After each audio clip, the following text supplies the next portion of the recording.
Hello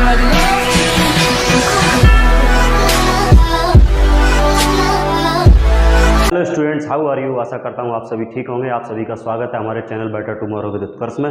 जैसा कि आपको पता है, आज कक्षा 10 की बोर्ड परीक्षा का गणित का पेपर था, तो आज ज़्यादा समय न लेते हुए हम सीधा प्रश्न पत्र को हल करते हैं, जिसमें आपके शुरुआत में हम 20 बहुविकल्पी प्रश्नों को हल करेंगे। तो पहला बहुविकल्पी प्रश्न जो है आपका वो ये है, निम्न संख्याओं में परमेय संख्या है। तो बात चल रही है परमेय संख्या होने की। तो जैसे ऑप्शन ए आपको दिया गया है √9। तो जैसा कि आपको पता है कि √9 जो होता है वो 3 का वर्ग होता है। अब इसको आप 3/1 लिख सकते हैं, तो इसे आपने P/Q के रूप में व्यक्त किया है, और शेष इन 3 विकल्पों को आप P/Q के रूप में व्यक्त नहीं कर सकते, इसीलिए इसका ऑप्शन ए सही होगा। बढ़ते हैं प्रश्न संख्या 2 की तरफ, जिसमें यह बताया गया है कि रैखिक समीकरण युग्म x + y = 10, x - y = 4 का हल है। तो सबसे पहले आप ये देख लीजिए, क्वेश्चन नंबर 2 है ये आपका। आपसे ये कहा गया है कि x + y = 10 दिया है और x - y = 4 दिया गया है। इसे जब आप हल करेंगे तो आप क्या करेंगे, दोनों समीकरणों को विलोपन विधि से हल करेंगे। x और x हो जाएगा 2x, plus y minus y जोड़ेंगे कट जाएंगे, यहाँ 10 और 4 हो जाएंगे 14। अब ये 2 ले जाएंगे आप 14 के बटे में, तो x बराबर 14 के बटे में जब 2 जाएंगे, 2 से 14 कटेंगे 7 बार, तो x का मान आपको प्राप्त हो जाएगा 7। अब हम ये देखेंगे कि x का मान 7 आ गया, y का मान क्या होना चाहिए। तो पहले समीकरण में आप x के स्थान पर 7 + y = 10। अब 7 को पक्षांतर करेंगे, माइनस हो जाएगा, तो जब 7 10 में माइनस हो जाएगा, बचेगा 3। तो हमको ये पता चलता है कि x का मान 7 होगा और y का मान 3 होगा। तो विकल्प में जैसा कि हम देख पा रहे हैं, ऑप्शन बी इसका सही जवाब होगा। तो ऑप्शन बी में बताया गया x का मान 7 है, y का मान 3 है। तो बढ़ते हैं अगले प्रश्न की तरफ, प्रश्न संख्या 3 की तरफ। प्रश्न संख्या 3 में आपसे कहा गया है, बिंदु 5,9 की बाई अक्ष से दूरी ज्ञात कीजिए। तो जैसे हम निर्देशांक बनाते हैं, निर्देशांक में क्या होता है कि एक एक्स अक्ष होता है, एक बाई अक्ष होता है। तो एक्स अक्ष क्षैतिज होता है, बाई अक्ष लंबवत होता है। अब इसमें यह बताया गया है कि मान दिया गया 5,9। अब 5,9 अगर हम ज्ञात करेंगे तो एक्स अक्ष पर कोई बिंदु 5 होंगे, बाई पर 9 होंगे, तो यहाँ पर जाके बिंदु आपको मिलेगा 5,9।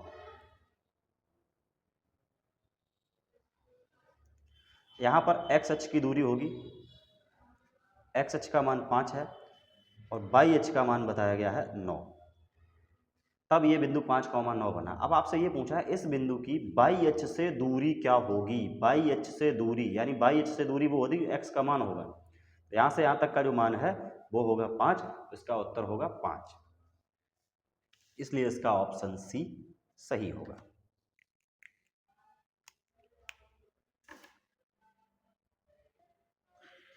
बढ़ते हैं प्रश्न संख्या 4 की तरफ, जिसमें यह बताया गया है, एक समद्विबाहु समकोण त्रिभुज की भुजा 5√2 सेंटीमीटर है, इसके कर्ण की लंबाई है।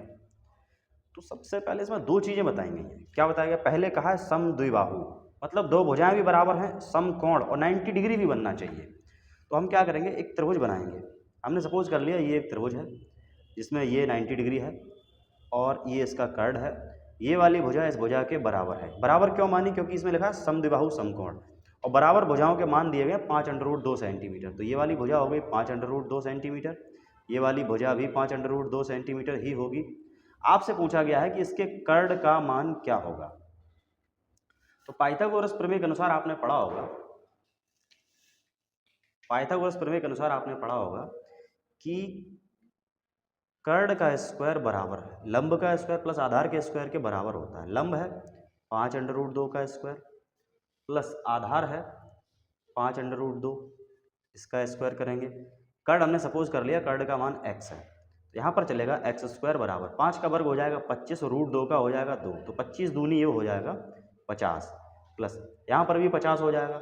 तो x² बराबर 50 और 50 मिलाकर हो गए 100। स्क्वायर काटेंगे, इस पर रूट लगेगा, तो 100 किसका मान होता है, √100 मान होता है 10 का। तो इसका कर्ण जो होगा वो 10 सेंटीमीटर होगा, इसीलिए इसका ऑप्शन जो है ए सही जवाब होगा। बढ़ते हैं प्रश्न संख्या 5 की तरफ। प्रश्न संख्या 5 में आपसे कहा गया है कि sin² 18 माइनस cos² 72 का मान ज्ञात कीजिए। तो sin² 18 माइनस cos स्क्वायर 72। जब आप इसका मान निकालेंगे तो यहाँ पर लिखेंगे साइन स्क्वायर, 18 को बदल देंगे, 90 में 72 घटाने पर आपको 18 प्राप्त होगा, माइनस कॉस स्क्वायर 72 जैसा है अपने स्थान पर बना रहने दीजिए। साइन 90 माइनस ए सूत्र होता है कॉस ए, तो कॉस ए की जगह 72 चल रहा है लेकिन घातें 2 हैं, आपको लगानी पड़ेंगी, माइनस यहाँ पर चल रहा है कॉस स्क्वायर 72। अब कॉस स्क्वायर 72 में कॉस स्क्वायर 72 जब घटाएंगे तो उत्तर प्राप्त होगा आपको 0। इसीलिए इसका ऑप्शन जो है बी सही जवाब होगा। बढ़ते हैं अगले प्रश्न की तरफ।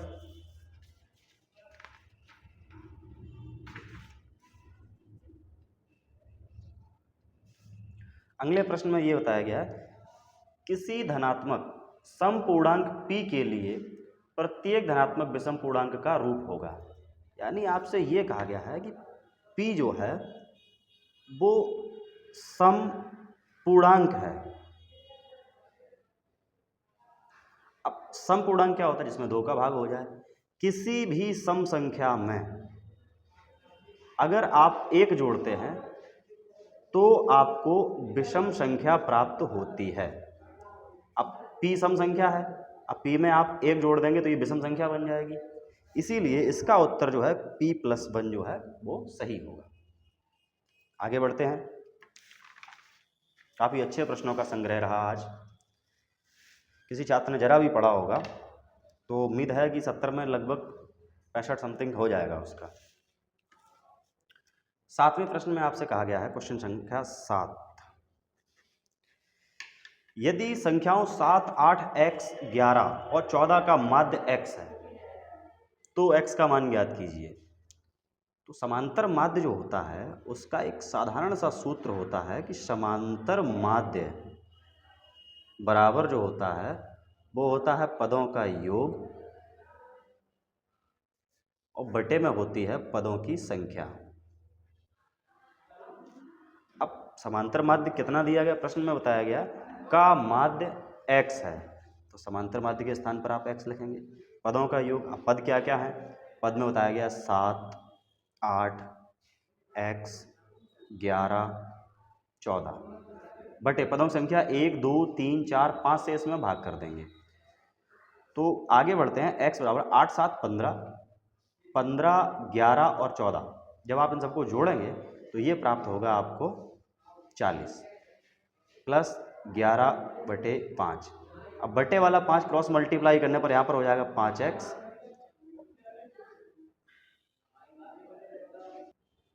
तो बढ़ते हैं प्रश्न संख्या 7 की तरफ, जिसमें आपसे कहा गया है कि 7, 8, x, 11, 14 का माध्य x है तो x का मान ज्ञात कीजिए।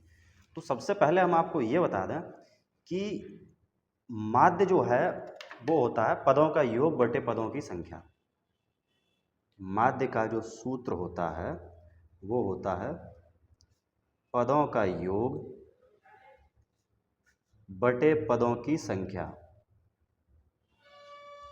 अब प्रश्न में साफ साफ कहा गया कि माध्य का मान x है, तो जहां माध्य लिखा है उसके स्थान पर आप लिखेंगे x बराबर, अब लिखना है पदों का योग। तो पद कौन कौन से हैं? 7, फिर 8, x, 11, 14 और बटे पदों का योग बटे पदों की संख्या, यानी 1, 2, 3, 4, 5 से आप इसमें भाग करेंगे, इनका क्रॉस मल्टीप्लाई करेंगे, 5 का x में गुणा हो जाएगा, यहाँ पर हो गए 5x बराबर। अब इनको जोड़ेंगे 8, 7, 15, 11, 14 जब आप जोड़ेंगे तो ये हो जाएगा 40 प्लस, अब बचा क्या? x, ये भी लिखना है, इस x को इधर ले आइए। तो 5x माइनस x बराबर 40, 5x में एक x कम हो जाएगा, बचेंगे 4x बराबर 40। अब यहाँ से जब x का मान ज्ञात करेंगे तो 4 का भाग हो जाएगा 40 में, 10 बार भाग जाएगा, तो x का मान जो प्राप्त हुआ 10, इसलिए इसका ऑप्शन बी सही जवाब होगा। बढ़ते हैं प्रश्न संख्या 8 की तरफ। तो प्रश्न संख्या 8 में आपसे कहा गया है, यदि द्विघात समीकरण ax² plus bx plus c बराबर 0 के मूल समान हो तो c का मान ज्ञात कीजिए। जब मूल समान होते हैं तब विविक्तर का मान 0 होता है, b² माइनस 4ac की वैल्यू जो होती है वो 0 होती है। अब इस स्थिति में आपसे c का मान पूछा है और ये 0 कब होता है? जब मूल समान हो। तो यहाँ से पूछा है c का मान, तो हम क्या करेंगे? -4ac को यहीं रखेंगे, b² को पक्षांतर कर देंगे, -b² हो जाएगा, दोनों पक्षों के माइनस कैंसिल करेंगे, हमें मान चाहिए c का, तो c यहीं रखिए, बराबर में चल रहा है बी स्क्वायर, 4a यहाँ से पक्षांतर कीजिए, बटे में जाएगा, तो c का मान है बी स्क्वायर बटे 4a। तो इसका ऑप्शन बी स्क्वायर बटे 4a अर्थात ऑप्शन डी जो है वो सही होगा। बढ़ते हैं प्रश्न संख्या 9 की तरफ। 9वां प्रश्न बहुत बढ़िया प्रश्न है और इसमें बताया गया है दिए गए चित्र में AD बराबर x प्लस 3 है, यानी यहाँ से यहाँ तक की डिस्टेंस x प्लस 3 है, DV का मान 3x प्लस 19 बताया गया है और ये x है और ये वाला 3x प्लस 4 है। तो x का मान लास्ट में पूछा गया, लेकिन एक कंडीशन बताई गई है कि DE समांतर है BC के। अब इसमें बहुविकल्पी प्रश्न है तो ज़्यादा डिटेल में ना लिखते हुए डायरेक्टली समझिए कि 9वें प्रश्न में आपसे ये कहा है कि DE समांतर है BC के। जब ये इसके आधार के समांतर है तब यहाँ पर एक नियम लगेगा, वो नियम ये होगा कि AD बटे DV बराबर AE बटे EC। ये नियम लगेगा, कब लगेगा? जब दी हुई भुजा आधार के समांतर हो तब। तो अब इसके मान लगाइए आप यहाँ पर, तो मान लगाएंगे आप AD का मान x प्लस 3, DV का मान 3x प्लस 19 बराबर AE का मान x दिया गया है, EC का मान बताया गया है आपको 3x प्लस 4। अब इनका क्रॉस मल्टीप्लाई आप करेंगे तो क्या करेंगे, x का 3x में गुणा करेंगे, ये हो जाएगा 3x स्क्वायर, प्लस उसी x का 4 में करेंगे तो ये हो जाएगा 4x। अब 3 का 3 में करेंगे, 3 3 का 9x, 3 का 4 में करेंगे तो ये हो जाएगा 12 बराबर। अब x का इसमें करेंगे, जब x का इसमें करेंगे तब क्या होगा, 3x स्क्वायर प्लस 19x। अब x वाले सभी पदों को आप क्या करेंगे, पक्षांतर कर लेंगे। पक्षांतर करने में क्या होगा, 3x स्क्वायर अपने स्थान पर ऐसा ही रहेगा, प्लस 4x 9x मिलकर हो जाएंगे 13x, 3x स्क्वायर इधर लेके आएंगे माइनस 3x स्क्वायर, 19x इधर आएगा माइनस 19x बराबर प्लस का 12 पक्षांतर करेंगे माइनस का 12, ये इससे कैंसिल हो जाएगा। अब आप क्या करेंगे, 13x में 19x कम करेंगे तो यहाँ पर बचेगा माइनस के 6x बराबर में चल रहा है माइनस के 12। दोनों पक्षों के माइनस कैंसिल करेंगे, 6 का भाग कर देंगे 12 में तो x का मान प्राप्त होगा 2। तो आपके ऑप्शन में 2 सेंटीमीटर इसका उत्तर सही होगा।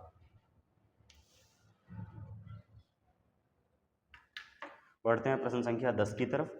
प्रश्न संख्या 10 में बताया गया है कि 1 से 10 तक की धनात्मक सम संख्याओं का समांतर माध्य ज्ञात कीजिए, या उसका समांतर माध्य क्या होगा। तो प्रश्न में बताया 1 से 10 तक की संख्याओं का। तो सबसे पहले तो हम ये डिस्कस करें कि 1 से 10 तक की जो सम संख्याएं हैं वो होंगी क्या। प्रश्न यही है आपका, 1 से 10 तक की सम संख्याओं का समांतर माध्य होगा। तो 1 से 10 के बीच में सम संख्याएं होंगी 2, 4, 6, 8, 10, इतनी सम संख्याएं होंगी। अब इनका आपसे पूछा गया है समांतर माध्य। तो अभी थोड़ी देर पहले हम डिस्कस कर रहे थे कि समांतर माध्य जो होता है वो होता है पदों का योग बटे पदों की संख्या।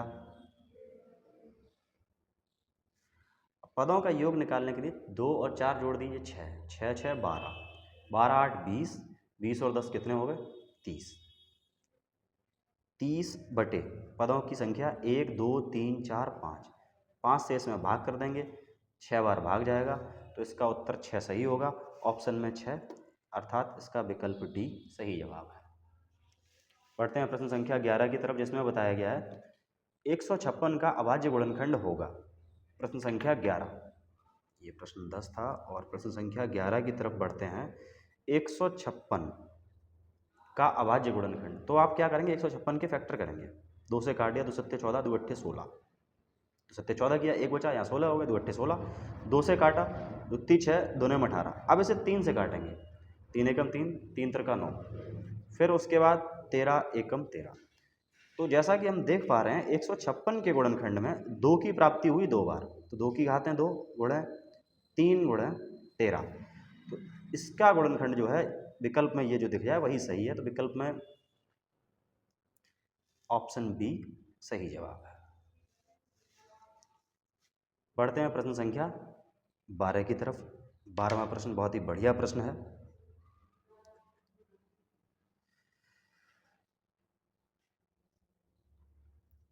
यदि एक वर्गीकृत आंकड़े का माध्य और बहुलक 24 और 12 है तो इसका माध्यक है। तो प्रश्न में आपसे कहा गया है कि माध्य जो है वो दिया गया है 24 और बहुलक दिया गया है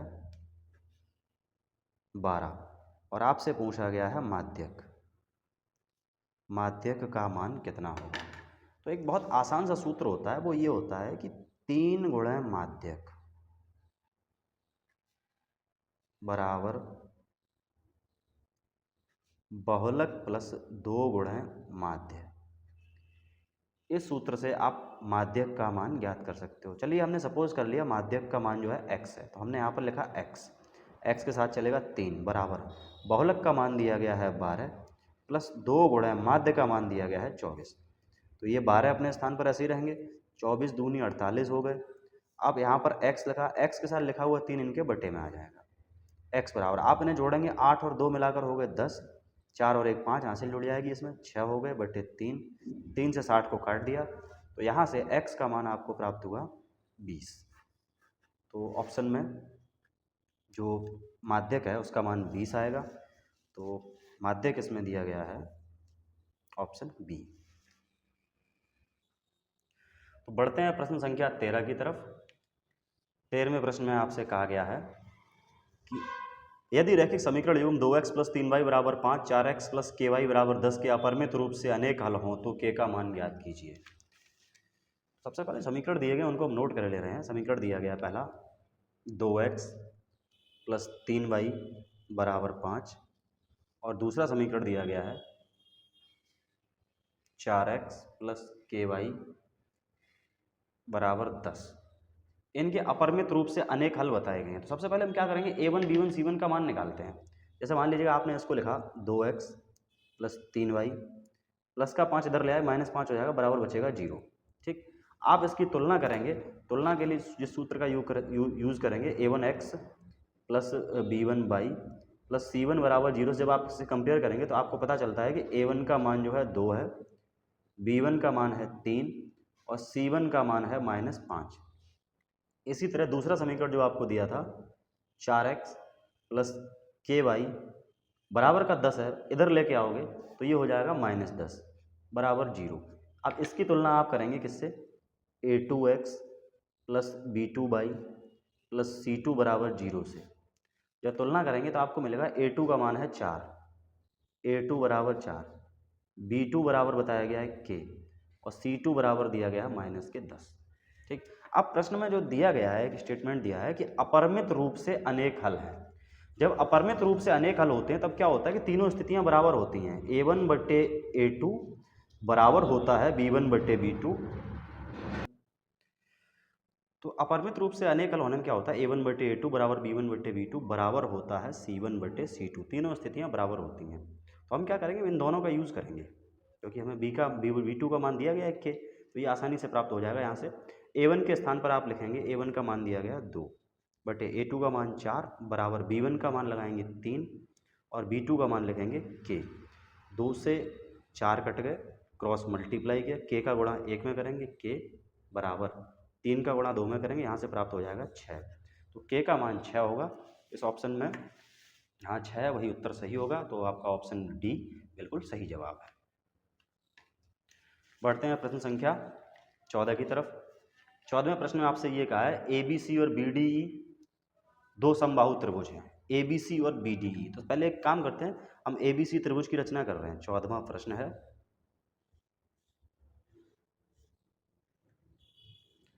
ये त्रिभुज की और रचना की, इसका नाम है BDE। अब ये भी समबाहु त्रिभुज है और ABE दोनों समबाहु त्रिभुज। जब दोनों समबाहु त्रिभुज हैं तो त्रिभुज ABC समरूप हो जाएगा त्रिभुज BDE के। अब आपसे ये कहा है कि इनके क्षेत्रफलों का अनुपात क्या होगा। तो दो समरूप त्रिभुजों के क्षेत्रफलों का अनुपात जो होता है, यानी एरिया ABC बटे एरिया BDE, इनके क्षेत्रफलों का अनुपात जो है इनकी भुजा के वर्ग के अनुपात के बराबर होता है। तो इसकी भुजा हमने ले ली, ABC में भुजा ले रहे हैं BC बटे BDE में भुजा ले रहे हैं BD के वर्ग के अनुपात के बराबर होता है। अब एक बहुत आसान सी बात यह है, यहाँ पर लिखा है BC, हमको पता है कि BD का दोगुना करेंगे BC प्राप्त होगा, इसीलिए हम क्या करेंगे, इसको लिख देंगे 2BD और नीचे बटे में BD चल रहा है, चलने दीजिए, घाते हैं 2 लगाइए, BD और BD कैंसिल हो जाएगा, बचेगा 2/1, वर्ग करेंगे तो यहाँ पर प्राप्त होगा 4/1, अर्थात क्षेत्रफलों का अनुपात आएगा 4:1 आएगा। तो 4:1 जहाँ हो वो सही होगा। बढ़ते हैं प्रश्न संख्या 15 की तरफ।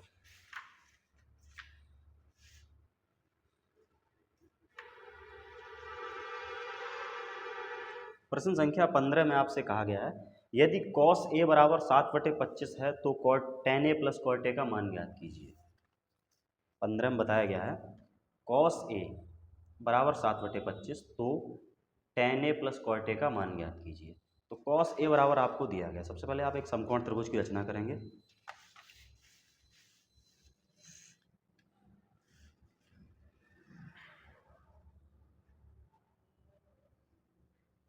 यहाँ पर A मान लीजिएगा, बचा हुआ BC अब कहीं भी मान लें क्योंकि सिर्फ एक ही डिटेल दी गई और कुछ बताया नहीं है। cos A बराबर 7/25, तो cos A बराबर 7/25। cos का सूत्र आपने पढ़ा होगा, आधार बटे कर्ण होता है, तो इसके अनुसार आधार हो जाएगा 7, कर्ण हो जाएगा 25। इसमें लंब नहीं दिया है, लंब कब निकलता है, जब कर्ण के स्क्वायर में आधार का स्क्वायर घटा दिया जाता है तब लंब का स्क्वायर प्राप्त होता है। तो यहाँ पर यह है, कर्ण का मान है 25 और आधार का है 7, कर्ण का वर्ग करेंगे 625 हो जाएगा, 7 का हो जाएगा 49। 625 में जब 49 कम होगा तब बचेगा 576, और 576 जो होता है वो 24 का वर्ग होता है, तो इसका लंब प्राप्त हो जाएगा 24। अब जो प्रश्न आपसे पूछा गया है वो ये है, tan A plus cot A का मान ज्ञात कीजिए, मतलब tan A plus cot A का मान ज्ञात कीजिए। तो बहुत आसान सी बात है, tan जो होता है वो लंब बटे आधार हो जाएगा, ये 24/7 प्लस cot tan का उल्टा होता है इसलिए 7/24 हो जाएगा। इन्हें हल करने के लिए क्रॉस मल्टीप्लाई करेंगे, 24 को 24 में 576, 7 का 7 में करेंगे तो ये हो जाएगा 49 बटे, नीचे हर का हर में करेंगे तो ये हो जाएगा 168, 7 को 28, 7 में 14 और 2 16। फिर आप इनको जोड़ेंगे तो जोड़ने पे ये हो जाएंगे 625/168, तो 625/168 इसका ऑप्शन डी सही जवाब है। बढ़ते हैं प्रश्न संख्या 15 की तरफ, 15 तो यही था। बढ़ते हैं प्रश्न संख्या 16 की तरफ।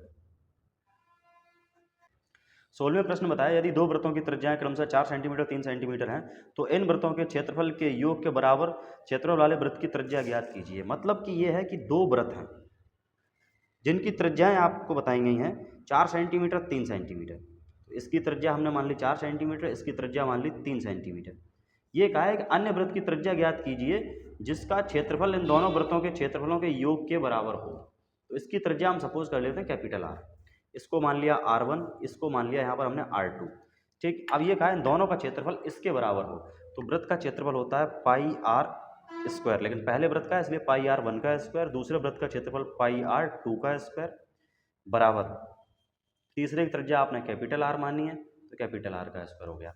आप इन दोनों में पाई कॉमन कर सकते हैं, जैसे ही आप पाई कॉमन करेंगे यहाँ बचेगा R1 की वैल्यू बताई गई है 4, आप 4 का स्क्वायर करेंगे, R2 का मान है 3, 3 का स्क्वायर करेंगे बराबर πr²। दोनों पक्षों के पाई कैंसिल करेंगे, पक्षांतर करने पर ये बटे में जाएगा।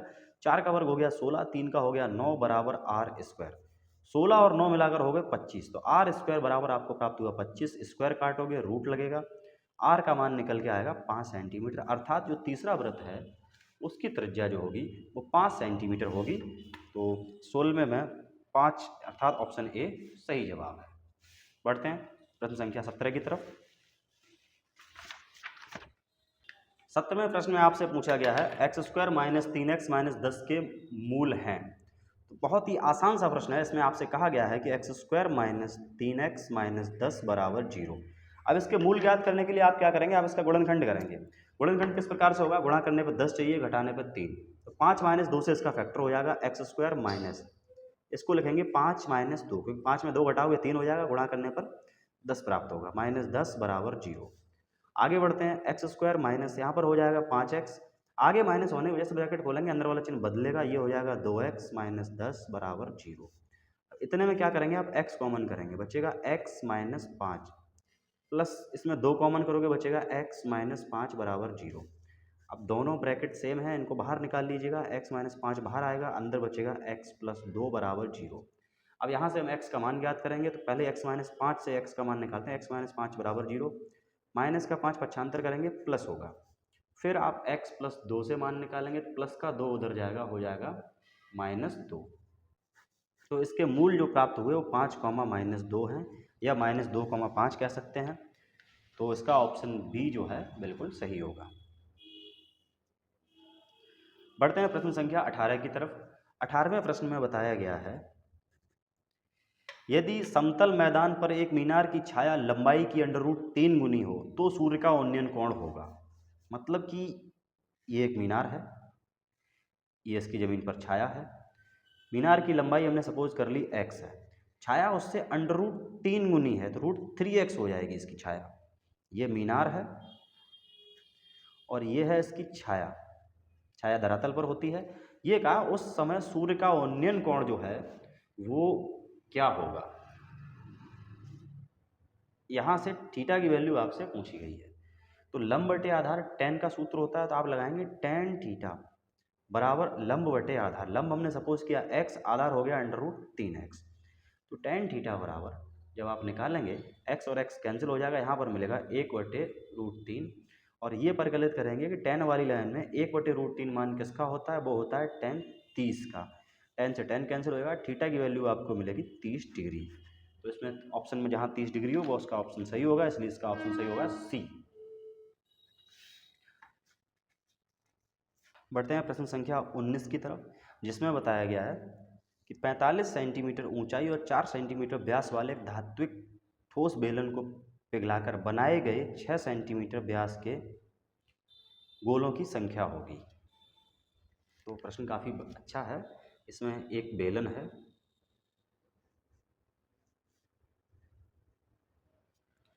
और इस बेलन के बारे में बताया गया है कि बेलन की ऊंचाई 45 सेंटीमीटर है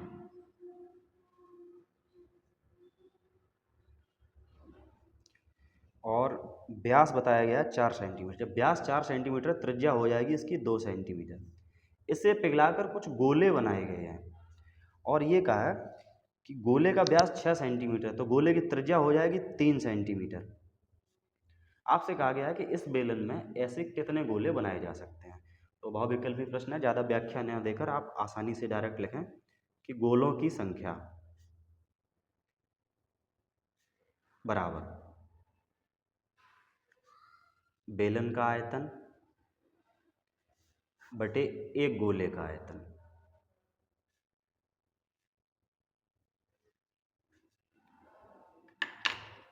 बेलन की त्रिज्या r बराबर 2 है, h बराबर 45 है, इसकी r कैपिटल R मान ले रहे हैं, ये 3 सेंटीमीटर है। बेलन का आयतन होता है πr²h और गोले का होता है 4/3 πr³ आप पाई से पाई कैंसिल करेंगे, 3 को ले जाएंगे ऊपर, ऊपर हो जाएगा 3 × r²। स्मॉल r की वैल्यू 2 है तो आप इसे 2 × 2 दो बार लिखेंगे, इंटू h की वैल्यू इसमें बताई गई है 45 अपॉन यहाँ पर लिखा है r³। तो r की वैल्यू यहाँ पर हम देखेंगे, r की वैल्यू है 3 सेंटीमीटर गोले की त्रिज्या, तो 3 × 3 × 3 उसे 3 बार लिखेंगे क्योंकि इसकी घातें हैं 3 और इसके आगे चल रहे हैं गुणा 4, तो 4 भी लिखने पड़ेंगे। 2 का 2 में गुणा करोगे 4, तो इन दोनों को मिलाकर ये कैंसिल हो जाएगा, 3 से 3 कैंसिल हो गए, 3 का 3 में गुणा करोगे हो जाएगा 9 और 9 का भाग जब 45 में करेंगे तो वो जाएगा 5 बार। तो इस प्रकार से गोलों की संख्या जो निकल के आई है इसमें 5 गोले बनेंगे ऐसे। तो ऑप्शन में जहाँ 5 हो वो ऑप्शन सही होगा, इसीलिए इसका ऑप्शन सही होगा बी।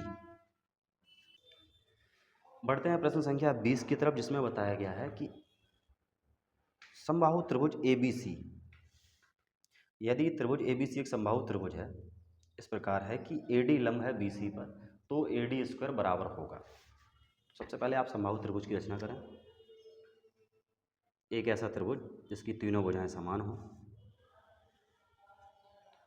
और प्रश्न में ये कहा है कि AD लंब है BC पर, यानी A से इस पर एक लंब डाला गया, वो D बिंदु पर स्पर्श करता है और समबाहु त्रिभुज का लंब जो है वो आधार को समद्विभाजित करता है, समान दो भागों में विभाजित करता है। और आपसे पूछा गया है कि AD² का मान क्या होगा, AD² का मान क्या होगा। तो त्रिभुज ADC लेते हैं पहले, त्रिभुज ए डी सी में, अब ए डी सी लेने से पहले सबसे पहले आप ए बी सी पर फोकस करें। ये समबाहु त्रिभुज है और समबाहु त्रिभुज में तीनों भुजाएं बराबर होती हैं। ए बी बराबर होगा बी सी के, बी सी बराबर होगा ए सी के। ये भुजा, ये और ये तीनों भुजाएं बराबर होती हैं। फिलहाल हमने ए डी सी लिया और ए डी सी में कर्ण क्या है, ए सी, ए सी स्क्वायर बराबर लंब है ए डी, आधार है डी सी। आगे बढ़ते हैं। अब ये जो ए सी है वो बी सी के बराबर है। ए सी का मान बी सी के बराबर है, इसीलिए हम ए सी को बदल के लिख देंगे बी सी। कहते हैं दो चल रही हैं, चलने दीजिए। बराबर में चल रहा है A D square plus D C square. फिर हमको ये पता है कि बी सी जो है, बी सी डी सी का दोगुना है, तो बी सी को बदल के लिख सकते हैं हम टू डी सी। कहते हैं दो बराबर A D square plus D C square. आगे बढ़ते हैं। टू डी सी स्क्वायर को वर्ग करेंगे तो ये हो जाएगा चार डी सी स्क्वायर। ये डी सी स्क्वायर इधर लेके आएंगे तो ये माइनस डी सी स्क्वायर हो जाएगा, बराबर में बचेगा ए डी स्क्वायर।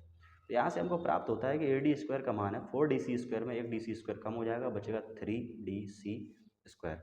तो ए डी स्क्वायर का मान थ्री डी सी स्क्वायर के बराबर होगा, इसीलिए इसका ऑप्शन ए जो है बिल्कुल सही जवाब होगा। अब बढ़ते हैं सेक्शन बी की तरफ, जिसमें विस्तृत उत्तरीय प्रश्न बताए गए हैं। खंड बा, जिसमें बताया गया सभी खंड हल कीजिए और द्विघात समीकरण 4x square minus 6x plus 5 का विविक्तर ज्ञात कीजिए, फिर इसके मूलों की प्रकृति ज्ञात कीजिए।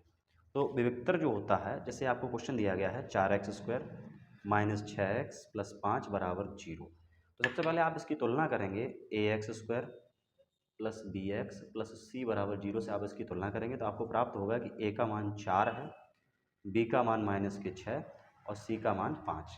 तो विविक्तर d बराबर जो होता है वो होता है बी स्क्वायर माइनस 4ac। तो b का मान है यहाँ माइनस के 6, आप वर्ग करेंगे माइनस 4 इंटू ए का मान है 4 और c का मान है 5।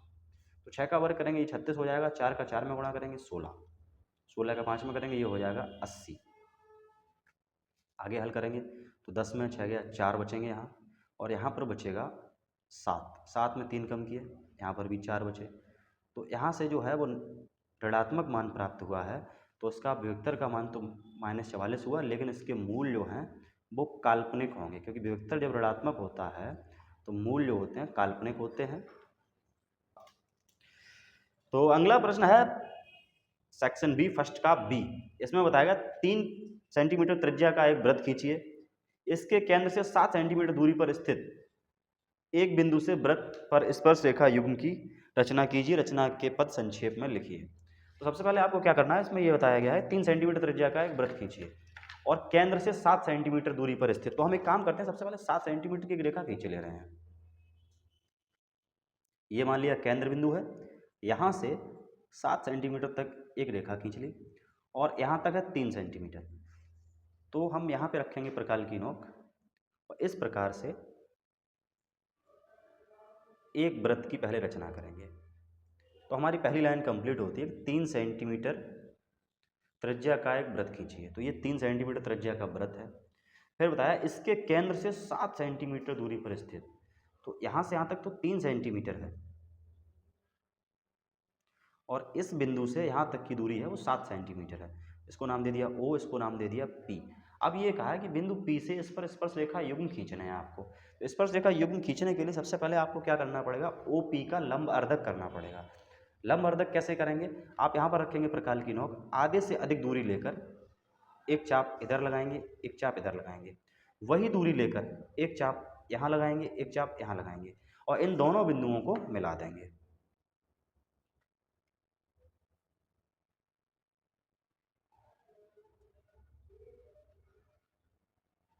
तो इससे क्या होगा, इस रेखा का मध्य बिंदु मिल जाएगा। तो यहाँ से रखे प्रकाल की नोक, आप वृत्त को 2 बिंदुओं पर प्रतिच्छेद करेंगे और इन कटे हुए बिंदुओं को बिंदु P से आप मिला देंगे।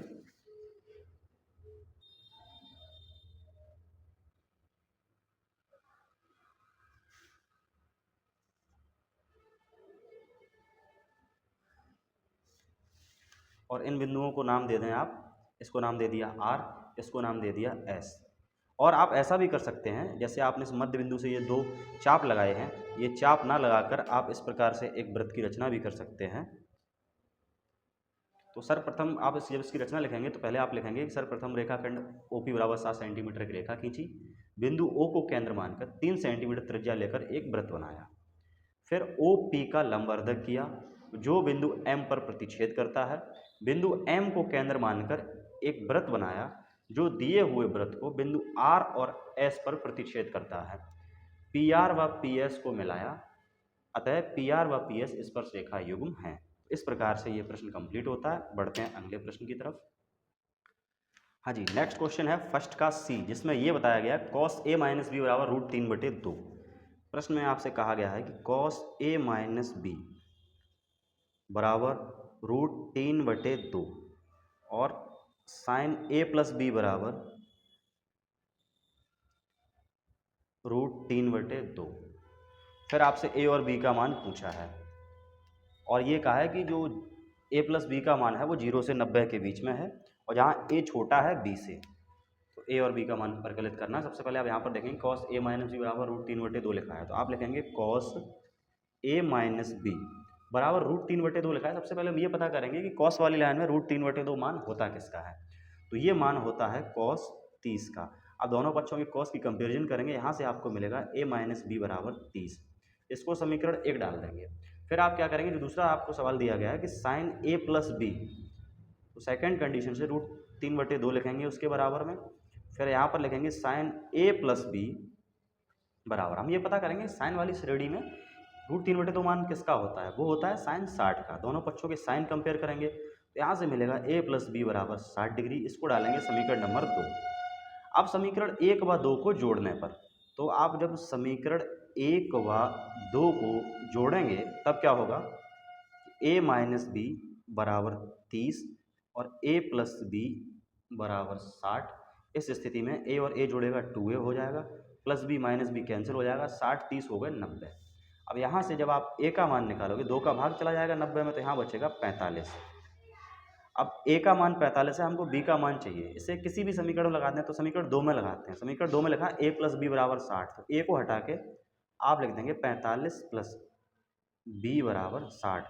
45 को पक्षांतर करेंगे तो B बराबर 60 माइनस 45, तो B का मान आपको प्राप्त हो जाएगा 15। तो इस प्रकार से ये प्रश्न कंप्लीट होता है। अगला प्रश्न है, निम्नलिखित बारंबारता बंटन का माध्यक ज्ञात कीजिए। तो माध्यक में सबसे पहले आपको दिया गया है वर्ग अंतराल। वर्ग अंतराल दिया गया है आपको 40 से 45, 45 से 50, 50 से 55,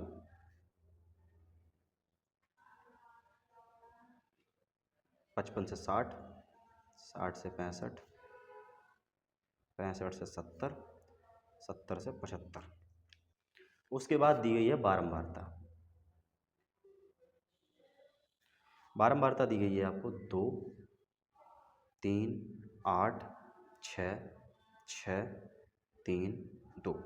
अब बारंबारता के बाद इस प्रश्न में जब भी माध्यक निकालने के लिए पूछा जाए तो माध्यक के लिए आवश्यकता उड़ती है संचयी बारंबारता की। तो हम निकालेंगे संचयी बारंबारता। अब संचयी बारंबारता कैसे निकलेगी, बारंबारता का पहला पद है उसको यहीं लिख दो 2, 2 में 3 जोड़ेंगे 5, 5 में 8 जोड़ेंगे 13, 13 में 6 जोड़ेंगे 19, 19 और 6 हो जाएगा 25, 25 और 3 28, 28 और 2 ये हो जाएगा 30। अब क्या होता है कि बारंबारताओं का योग और संचयी बारंबारता का अंतिम पद हमेशा बराबर होता है। संचयी बारंबारता का अंतिम पद और बारंबारताओं का योग सदैव बराबर होता है।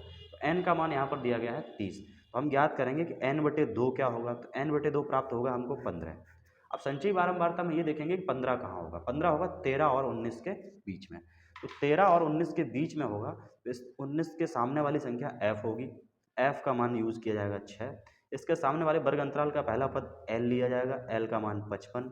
इनके बीच का जो डिफरेंस है उसे h कहा जाएगा, h बराबर है 5। बारंबारता के सामने संचयी बारंबारता का ऊपर वाला पद जो है वो CF कहलाता है, CF बराबर 13। अब हमको निकालना क्या है, माध्यक। तो माध्यक का जो सूत्र होता है वो होता है n/2 L plus n/2 minus CF/F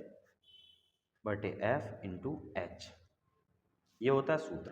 तो L का मान 55 प्लस n/2 आपको पता है 15 माइनस CF का मान 13/F, F का मान है 6 गुणे H का मान 5। आगे चलते हैं, 55 ऐसा ही रहेगा, 15 में 13 कम हुए, बचेगा 2/3 गुणे 5 बटे में 6 है, यहाँ 2 से 6 काट दिया 3 बार, तो यहाँ पर हो जाएगा 55 प्लस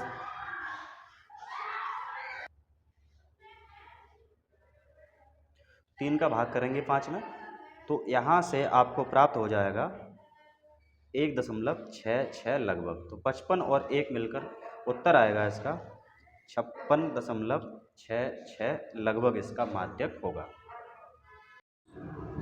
तो अगला प्रश्न है, इसमें ये बताया गया है कि 2 अंकों की एक संख्या के अंकों का योग 9 है। इस संख्या का 9 गुना संख्या के अंकों को पलटने से बनी संख्या का 2 गुना है, तो संख्या ज्ञात कीजिए। तो इसमें बताया गया है कि 2 अंकों की एक संख्या है, तो 2 अंकों की संख्या में 2 अंक होते हैं, एक होता है इकाई का अंक, एक होता है दहाई का अंक। तो सबसे पहले हम क्या सपोज करेंगे, हम मानेंगे इकाई का अंक, उसे मान लिया x, और उसके बाद दहाई का अंक जो है उसे मान लेंगे y। अब प्रश्न में ये कहा है कि 2 अंकों की एक संख्या के अंकों का योग 9 है, यानी इन दोनों को अगर जोड़ दिया जाए तो 9 प्राप्त होगा। तो यहाँ से एक समीकरण बनेगा x प्लस y बराबर 9, समीकरण नंबर बन जाएगा 1। उसके बाद क्या करना है, उसके बाद बताया गया है कि इस संख्या का 9 गुना। तो सबसे पहले हम संख्या बनाते हैं। संख्या कैसे बनेगी, संख्या में 2 अंक बताए गए हैं, एक इकाई का बताया गया, एक दहाई का बताया गया। तो दहाई का अंक है 22, तो दहाई वाले में होता है 10 से गुणा, तो 10y प्लस x ये संख्या होगी। प्रश्न में ये कहा है कि इस संख्या का 9 गुना अंकों को पलटने पर बनी संख्या के 2 गुने के बराबर है। तो इसके अंक पलट दीजिए, x आगे ले आइए, y पीछे, तो जो आगे आएगा वो दहाई का अंक होगा, उसमें 10 से गुणा होगा, इसके 2 गुने के बराबर है, ऐसा प्रश्न में कहा गया है। तो अब जब इसको हल करेंगे तो क्या करेंगे, 9 का 10 में गुणा करेंगे, तो ये हो जाएगा 90y प्लस 9x बराबर 2 का 10 में करेंगे, ये हो जाएगा 20x प्लस 2y। अब हमारा काम क्या है कि x वाले पद एक तरफ, y वाले एक तरफ कर लें। तो 9x अपने स्थान पर इसी प्रकार रखिए, 20x को इधर लेके आइए, तो ये हो जाएगा -20x बराबर 2y यही रहेगा, 90y उधर लेके जाएंगे, ये हो जाएगा माइनस के 90y। 9x में 20x कम करोगे बचेगा 11x माइनस का बराबर 2y में 90y कम करोगे बचेगा माइनस के 88y। दोनों पक्षों के माइनस कैंसिल, 11 का भाग होगा 88 में, तो x बराबर 11 8 88 8 बार जाएगा, x का मान आया यहाँ से 8y, ये हो गया समीकरण 2। अब समीकरण 2 से प्राप्त हुआ मान आप समीकरण 1 में लगाएंगे। तो समीकरण 1 में जहाँ x लिखा है यहाँ पर लिख देंगे समीकरण 2 का मान समीकरण 1 में रखने पर, तो x को हटा देंगे, x के स्थान पर लिखेंगे आप 8y प्लस y बराबर 9। अब यहाँ पर हो जाएगा 9y बराबर, ये हो गया 9, अब ये 9 इसके बटे में जाएगा तो y का मान प्राप्त होगा 1। तो y का मान हमें 1 प्राप्त हुआ है, y का मान यहाँ लगा दीजिएगा, आपको x मिल जाएगा। x का मान जब प्राप्त करेंगे आप तो x बराबर 8y यानी 8 गुणे 1, तो x का मान मिलेगा 8 एकम 8। अब हमने इकाई का अंक माना था x, दहाई का अंक माना था y, दहाई का अंक पहले लिखा जाएगा, तो दहाई का अंक का मान आया 1 और इकाई का आया 8, यानी संख्या जो होगी वो 18 होगी। तो इकाई दहाई, इकाई आपने x माना, इकाई का मान x है 8 है और दहाई का 1 है, तो इकाई दहाई करके संख्या 18 बनती है, इसलिए इसका उत्तर होगा 18। बढ़ते हैं अगले प्रश्न की तरफ। अगला प्रश्न है जिसमें आपसे पूछा गया है कि निम्न आंकड़ों का बहुलक ज्ञात कीजिए। आपसे मॉड पूछा गया जिसमें वर्ग अंतराल दिया गया है 0 से 10 10 20 ऐसे करके 70 80 तक, और बारंबारता 7 14 13 12 20 11 15 8 करके बारंबारता दी गई है। तो सबसे पहले आप इनको इस तरीके से लिखेंगे, लिखने के बाद हमें निकालना है बहुलक। बहुलक निकालने के लिए सबसे पहले आप ये देखेंगे कि इसमें अधिकतम बारंबारता कितनी है। तो 7 14 13 12 20 में सब देखेंगे सबसे ज़्यादा बारंबारता जो है वो है 20, उसको मानेंगे आप F1। और उससे ऊपर वाला मान जो होगा वो होगा f0 और उससे नीचे वाला f2। अब क्या करेंगे, अधिकतम बारंबारता के सामने जो वर्ग अंतराल दिया गया है उसका पहला पद कहलाएगा l। तो आप लिखेंगे l बराबर 40 और f1 बराबर आपने लिखा 20, f0 का मान आपने लिखा 12 और f2 का मान लिखा है 11। अब वर्ग अंतराल में जो गैप है उनके बीच का जो अंतर है वो है 10, उसे मानेंगे h। h बराबर हो गया 10। आपसे पूछा गया है आप इसका बहुलक बताएं। बहुलक का जो सूत्र होता है वो होता है l plus f1 minus f0 बटे 2f1 minus f0 minus f2 गुणा h। ये होता है बहुलक का सूत्र। अब हम इसका मान लगाएंगे। तो l का मान आपको दिख रहा है, l का मान है 40, तो इसके स्थान पर लिखेंगे आप 40 प्लस f1 माइनस f0 अर्थात 20 माइनस 12। इसके बाद 2f1 यानी 2 गुणा 20 माइनस f0, f0 का मान है 12 माइनस f2 का मान है 11। तो एक बार फिर से देखेंगे, f0 का मान है 12 और f2 का मान है 11 और इसमें गुणा कर रहे हैं h से। h का मान आपको दिया गया है, h का मान है 10, तो इसके स्थान पर आप लिखेंगे 10। आगे बढ़ते हैं। 40 अपने स्थान पर जैसा है वैसा ही रहेगा, प्लस 20 में 12 कम किए, यहाँ बचेंगे 8, नीचे हो गए 40 माइनस 12 माइनस 11 जब आप जोड़ेंगे तो 2 और 1 3, तो ये मिलाकर हो जाएंगे 23 गुणा 10। 10 का गुणा कर देंगे आप 8 में, तो ये 80 हो जाएंगे। 40 प्लस 80, अब 40 में 23 घटाएंगे, तो 40 में 23 घटाने के बाद प्राप्त होगा, तो 40 में 23 कम करेंगे तो बचेगा 17। अब 17 का भाग करेंगे हम 80 में, तो 17 का भाग 80 में जाएगा 4.70 लगभग। अब 4 और 40 जोड़ दिए जाएंगे, तो इसका उत्तर जो प्राप्त होगा वो हो जाएगा 44.70 लगभग। जीरो के अतिरिक्त और भी संख्याएं हो सकती हैं, लेकिन लगभग में इतना इसका मान आएगा। इस प्रकार से ये प्रश्न कंप्लीट होता है। बढ़ते हैं अगले प्रश्न की तरफ। अब प्रश्न संख्या 2 में बताया गया किन्हीं 5 खंडों को हल कीजिए। तो इसमें बताया गया दर्शाइए कि एक धनात्मक विषम पूर्णांक 4q + 1 4q + 3 के रूप का होता है जहाँ q एक पूर्णांक है। तो इसे आपको ये बताना है कि ये एक विषम संख्या है। तो देखो, किसी भी संख्या में सम संख्या से गुणा करने पर वो सम संख्या हो जाती है, लेकिन सम संख्या में जब एक जोड़ते हैं तो विषम संख्या में परिवर्तित हो जाती है। और हर विषम संख्या में 2 का अंतर होता है। तो अगली विषम संख्या निकालेंगे, जब इसमें 2 जोड़ेंगे तो यहाँ पे आ जाएगा 3। इससे हमें ये ज्ञात होता है कि ये एक विषम पूर्णांक है। और ये व्याख्यात्मक प्रश्न है जो आपकी एनसीईआरटी बुक के उदाहरण से लिया गया है, जिसकी व्याख्या आपको कुछ इस प्रकार से देनी थी जो यहाँ पर इसमें बताया गया है। अगला प्रश्न है जिसमें ये कहा है कि 867 255 का मासा यूक्लिड विभाजन एल्गोरिथम का प्रयोग करके ज्ञात कीजिए। तो सबसे पहले आप क्या करेंगे, इसमें बताया गया 867 और 255, तो आप फैक्टर करेंगे 867 का। पहले 867 जो है 2 से कटेगा नहीं क्योंकि विषम संख्या है, 3 से काटते हैं। 3 का भाग करेंगे, 3 दूनी 6, यहाँ बचेंगे 2, यहाँ पर हो गए 16, यहाँ पर हो गया 3 बचे 15। अगला प्रश्न है जिसमें ये बताया गया है कि 867 और 255 का मासा यूक्लिड विभाजन एल्गोरिथम का प्रयोग करके ज्ञात कीजिए। तो सबसे पहले 867 255 का हम फैक्टर करेंगे। तो पहले फैक्टर करेंगे आप, संख्या क्या दी गई है 867। 867 का करेंगे तो विषम संख्या है, 2 से भाग जाएगा नहीं, 3 से करते हैं। 3 से करेंगे 3 दूनी 6, यहाँ बचेंगे 2, 3 8 24, फिर बचेंगे 2, 3 9 27। अब बचा 289।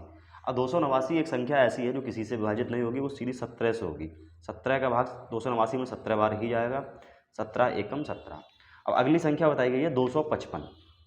255 इसका भाग 2 से नहीं जाएगा क्योंकि विषम संख्या है। 3 से करके देखते हैं, 3 8 24, 1 बचेगा, 3 बचे 15, यहाँ पर आया 85। 85 5 से कटेगा, 5 एकम 5, यहाँ पर बचेंगे 3, 5 7 35, फिर 17 से काटा, 17 एकम 17। तो हमको ये पता चलता है कि 867 के जो फैक्टर हुए हैं वो हुए हैं 3 गुणे 17 गुणे 17, और 255 का जो फैक्टर हुआ है वो है 3 गुणे 5 गुणे 17। आपसे पूछा गया है इसका HCF मासा ज्ञात कीजिए। तो आप देख पा रहे हैं 3 इसमें कॉमन है और 17 कॉमन है, तो इसका उत्तर जो होगा वो हो जाएगा 51। ठीक, इस प्रकार से ये प्रश्न कंप्लीट होता है। अगला प्रश्न है, इसमें ये बताया गया है कि एक सीधा राजमार्ग एक मीनार के पाद तक जाता है। मीनार के शिखर पर खड़ा एक आदमी एक कार को 30 अंश के अवनमन कोण पर देखता है, जो कि मीनार के पाद की ओर एक समान चाल से जाती है। 6 सेकंड बाद कार का अवनमन कोण 60 हो जाता है। इस बिंदु से मीनार के पाद तक पहुंचने में कार द्वारा लिया गया समय ज्ञात कीजिए। तो प्रश्न जो है, इसे देखकर डायग्राम कुछ इस प्रकार बनेगा कि ये एक राजमार्ग है। यहाँ पर कोई एक आदमी खड़ा है, उसने एक कार को इस बिंदु पर 30 अंश के अवनमन कोण पर देखा, लेकिन फिर क्या होता है कि 6 सेकंड बाद कार का अवनमन कोण 60 हो जाता है। तो अभी कार इस बिंदु पर है, यहाँ तक पहुँचने में उसे 6 सेकंड लगते हैं। ये दूरी जो, तो ये दूरी तय करने में कार को 6 सेकंड लग रहे हैं यहाँ तक, तब उसका अवनमन कोण 30 से 60 हो जाता है। आपसे कहा है इस बिंदु से मीनार के आधार तक पहुँचने में कार को कितना समय लगेगा।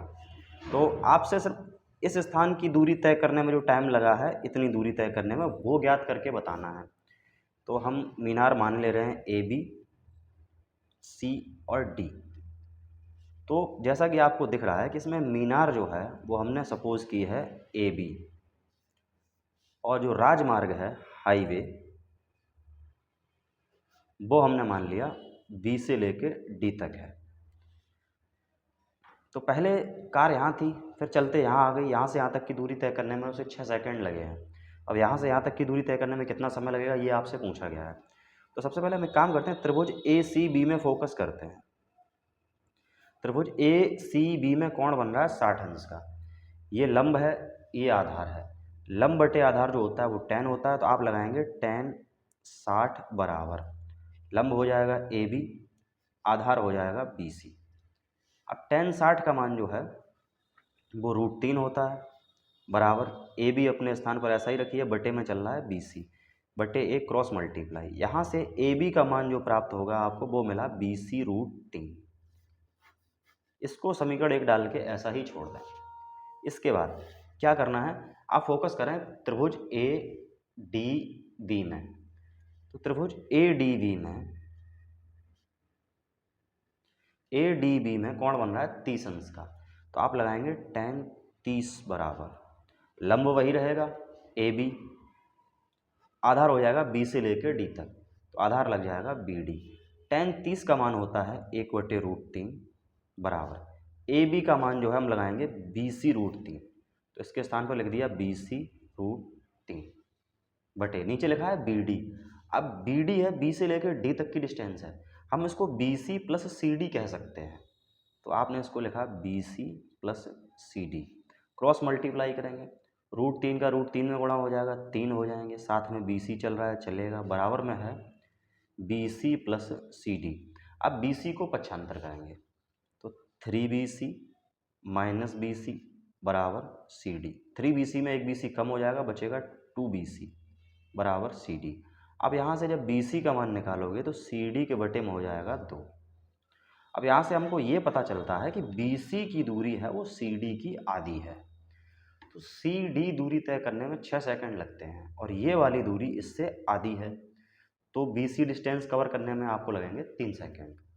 तो चाहे तो आप लिख सकते हैं कि CD दूरी में लगा समय आपको बताया गया है 6 सेकंड, इसलिए BC दूरी में जो समय लगेगा वो इसका आधा लगेगा, तो इसका उत्तर होगा 3 सेकंड। अगला प्रश्न है, बिंदुओं A -2,2 B 2,8 को जोड़ने वाले रेखाखंड AB को 4 बराबर भागों में विभाजित करने वाले बिंदुओं के निर्देशांक ज्ञात कीजिए। मतलब एक रेखाखंड है,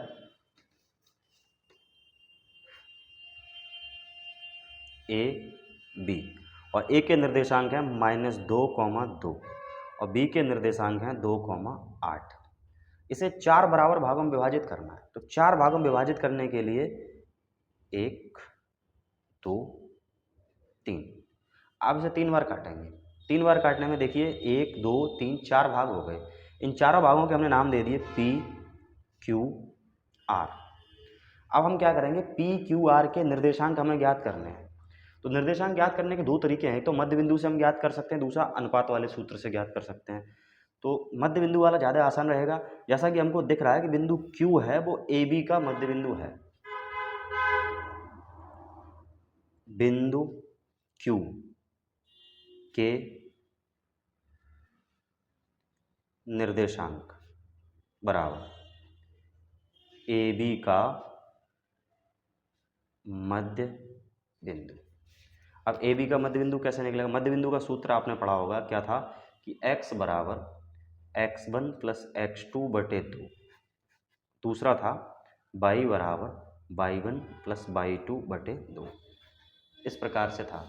तो AB का मध्य बिंदु निकालेंगे आप, तो AB का मध्य बिंदु Q निकालने के लिए आप 2 और -2 जोड़ेंगे, 2 प्लस -2 बटे 2, कॉमा। अब y वाला मान जोड़ेंगे, 2 प्लस 8 बटे 2, ये +2 -2 कैंसिल हो जाएगा, यहाँ हो जाएगा 0, 2 का भाग 0 में करेंगे 0, 8 और 2 मिलाकर 10 हो गए, 2 का भाग करेंगे 10 में 5। तो बिंदु Q के निर्देशांक आ गए 0, 5। अब हमको चाहिए बिंदु P के निर्देशांक।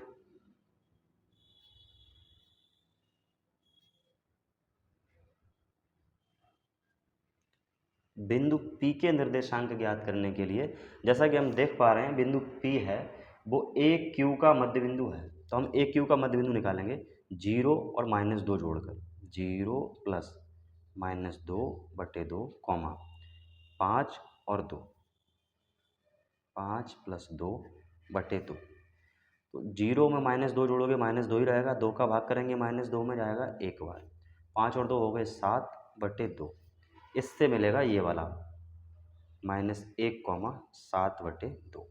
बिंदु P के निर्देशांक हमने निकाल लिया। अब एक बिंदु रह गया R।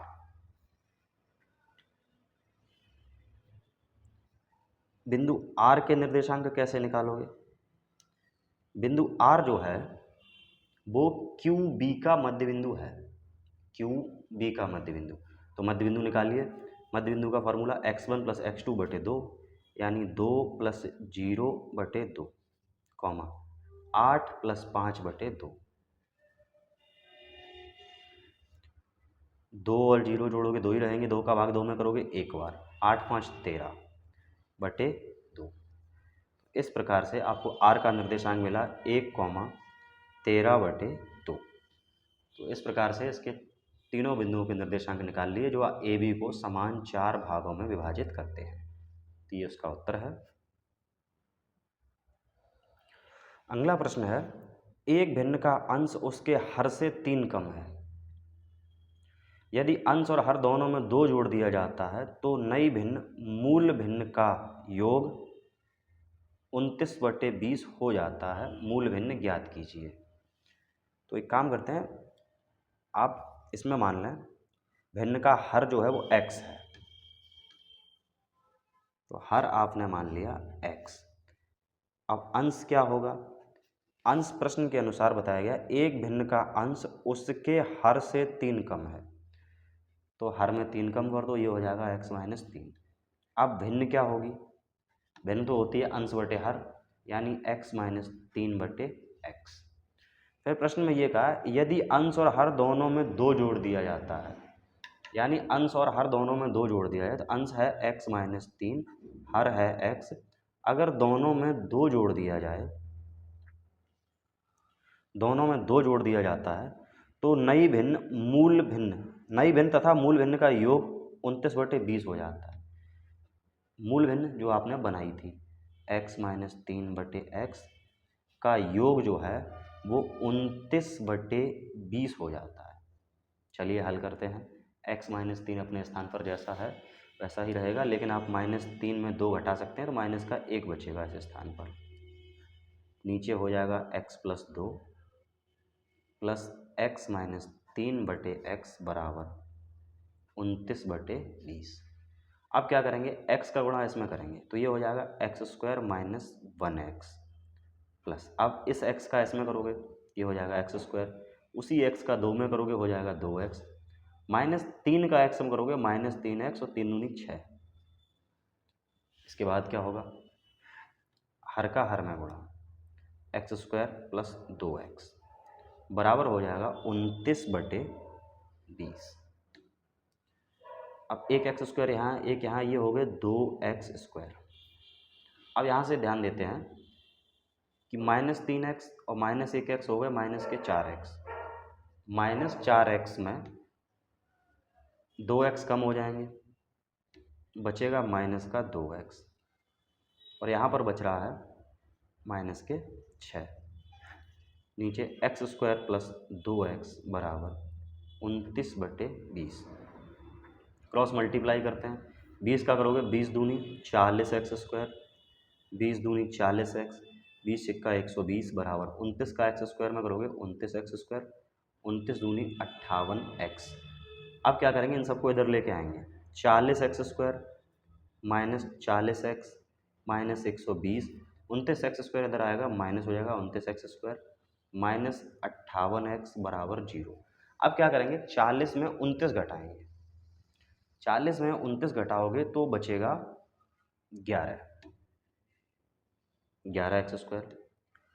58 और 40 जोड़िए, माइनस 40x माइनस 58x तो ये हो जाएगा 8 और 5 4 9, 98x माइनस 120 बराबर 0। अब आप इसे हल करेंगे तो जब आप इसे हल करेंगे तो क्या करेंगे, 120 का 11 में गुणा करेंगे, 120 का 11 में गुणा करोगे तो आएगा 1320 और घटाने पे चाहिए 98, तो इसका फैक्टर बनेगा 110 और 12, तो 11x स्क्वायर माइनस, इसको लिखेंगे 110 माइनस 12, 110 में 12 घटाओगे 98 बचेगा, माइनस 120 बराबर 0। गुणा करने पर इनका 1320 आएगा। आगे बढ़ते हैं, 11x स्क्वायर माइनस x का 110 में गुणा करेंगे ये हो जाएगा 110x माइनस 12x, लेकिन आगे माइनस होने की वजह से अंदर वाला चिन्ह बदलेगा, माइनस 120 बराबर 0। अब इतने पदों में आप कॉमन करेंगे 11x, जब 11x कॉमन करोगे यहाँ बचेगा x माइनस 11 का भाग 110 में 10 बार जाएगा, प्लस इधर आप 12 कॉमन करेंगे बचेगा x माइनस 12 ढाई 120 बराबर 0।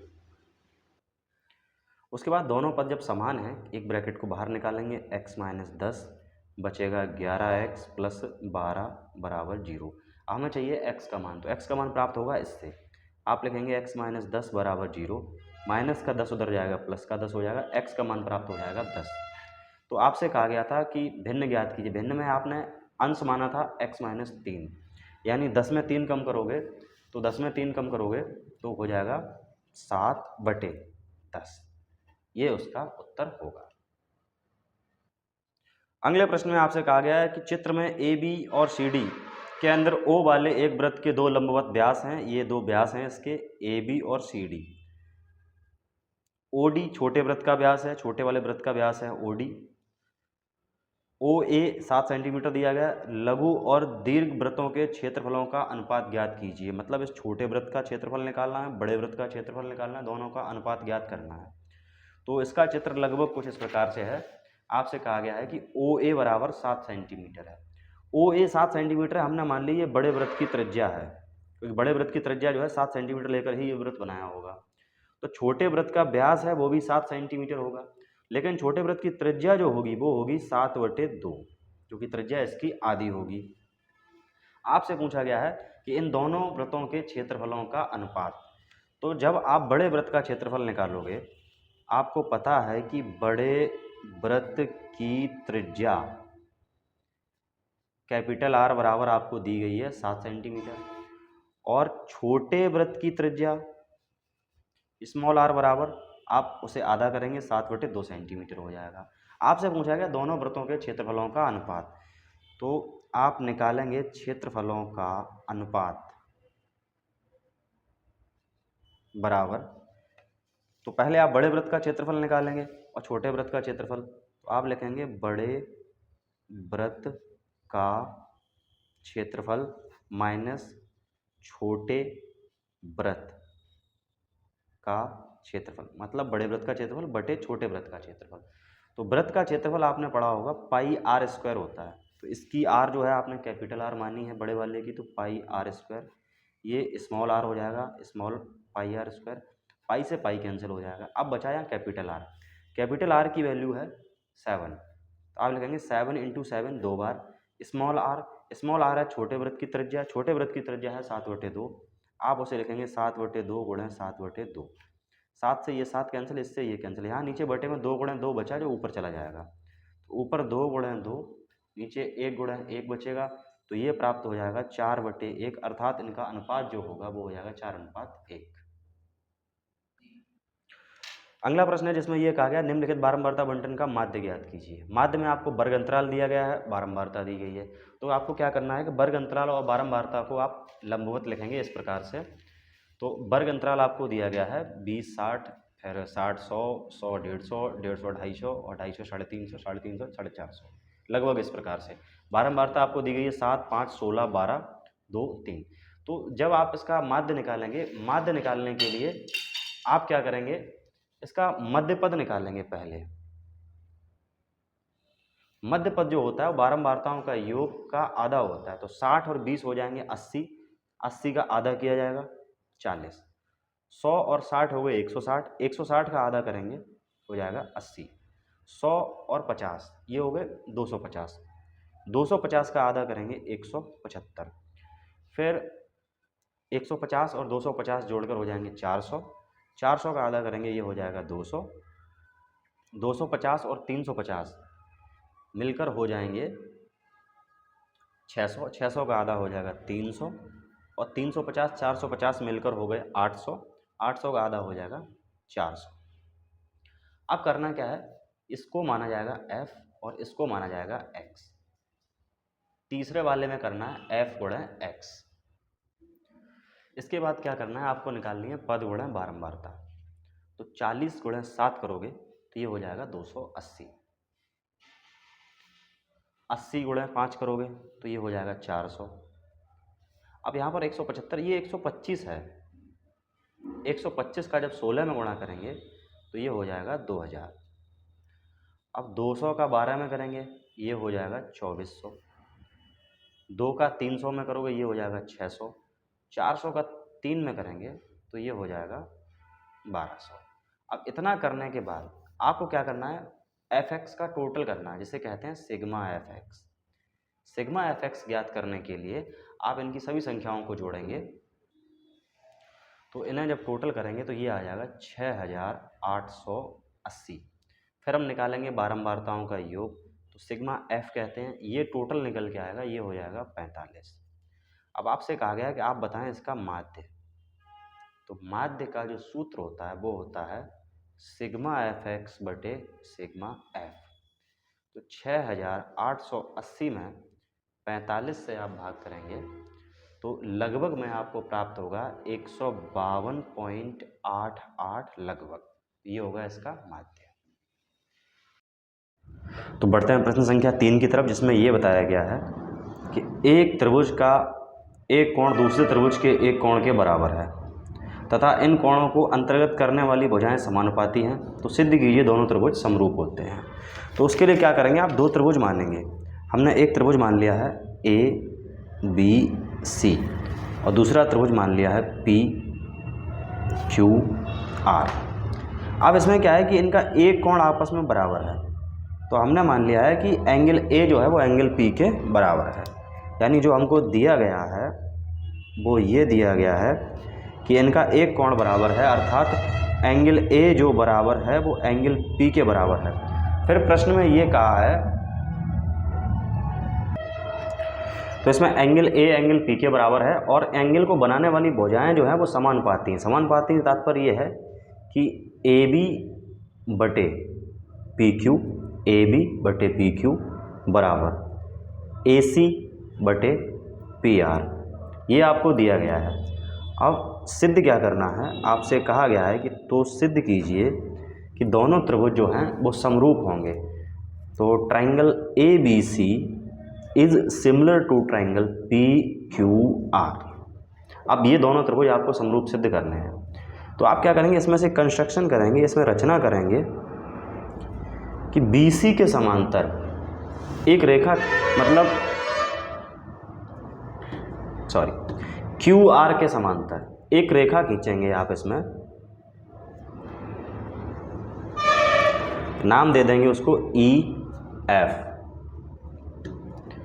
और ये जो PE है इसकी लंबाई AB के बराबर है और AC की लंबाई वो है वो PF के बराबर है। इस प्रकार से हमने एक रेखा खींची, मैंने एक रेखा खींची कि EF जो है वो समांतर है, ये हमने इसमें ऐसा किया है। चलिए अब सॉल्व करते हैं।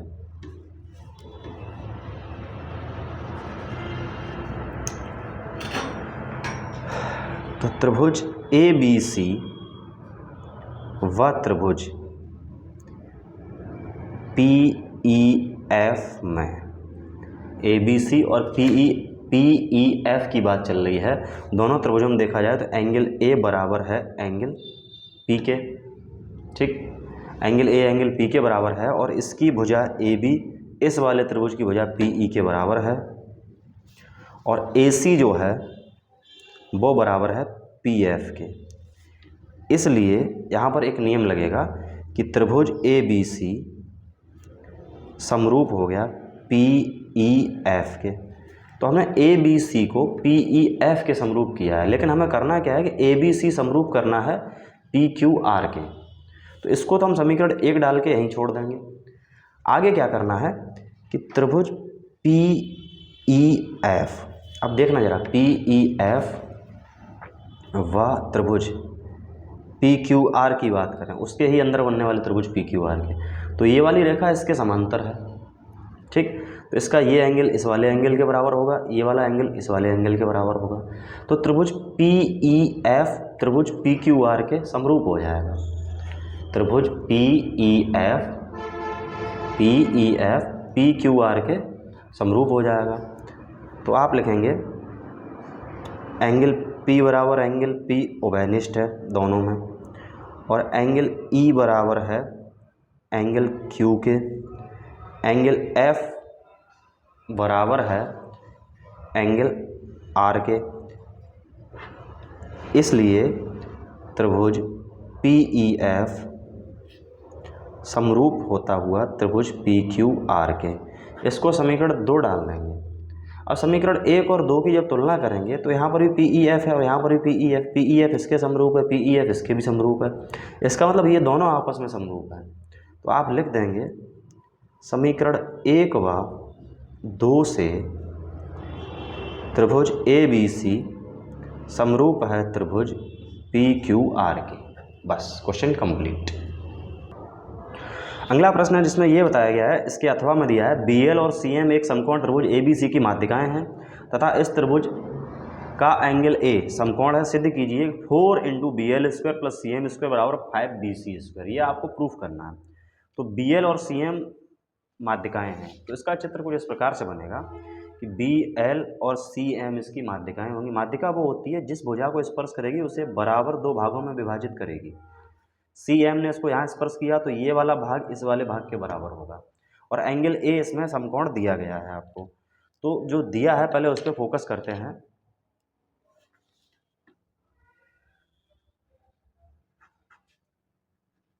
आपको इसमें दिया गया है कि एंगल A बराबर जो है वो 90 डिग्री है,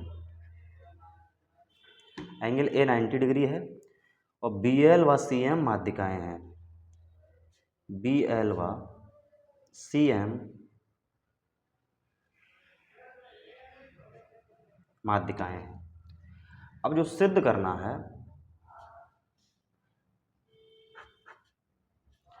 सिद्ध क्या करना है, 4 × BL², 4 × BL² + CM² is equal 5BC²। इतना आपको प्रूफ करना है। चलिए हल करते हैं। हल में क्या करना है, सबसे पहले हम फोकस करेंगे, यहाँ पर हमको दिख रहा है BL। BL जो है वो कर्ड है त्रिभुज BLA में। तो सबसे पहले आप त्रिभुज BLA ले लें। बी एल ए में आप देखेंगे कि कर्ड है बी एल, तो आप पाइथागोरस प्रमेय लगाएंगे, कर्ड का स्क्वायर बराबर लंब है ए बी, आधार है A L.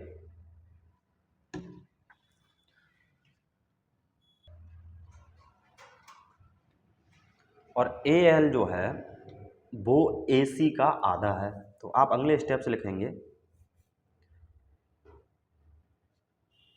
B L square बराबर A B square plus A L को लिखेंगे आप ए सी बटे 2, घातें 2 चल रही हैं, चलने दीजिए। फिर आप लिखेंगे इसको बी एल स्क्वायर बराबर ए बी स्क्वायर प्लस ये हो जाएगा ए सी स्क्वायर बटे 4, इसको समीकरण 1 डाल देंगे।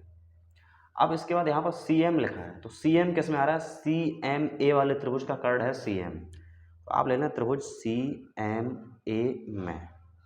तो त्रिभुज सी एम ए में कर्ड है सी एम, तो आप लिखेंगे सी एम का स्क्वायर बराबर लंब है ए एम का स्क्वायर प्लस आधार है ए सी का स्क्वायर।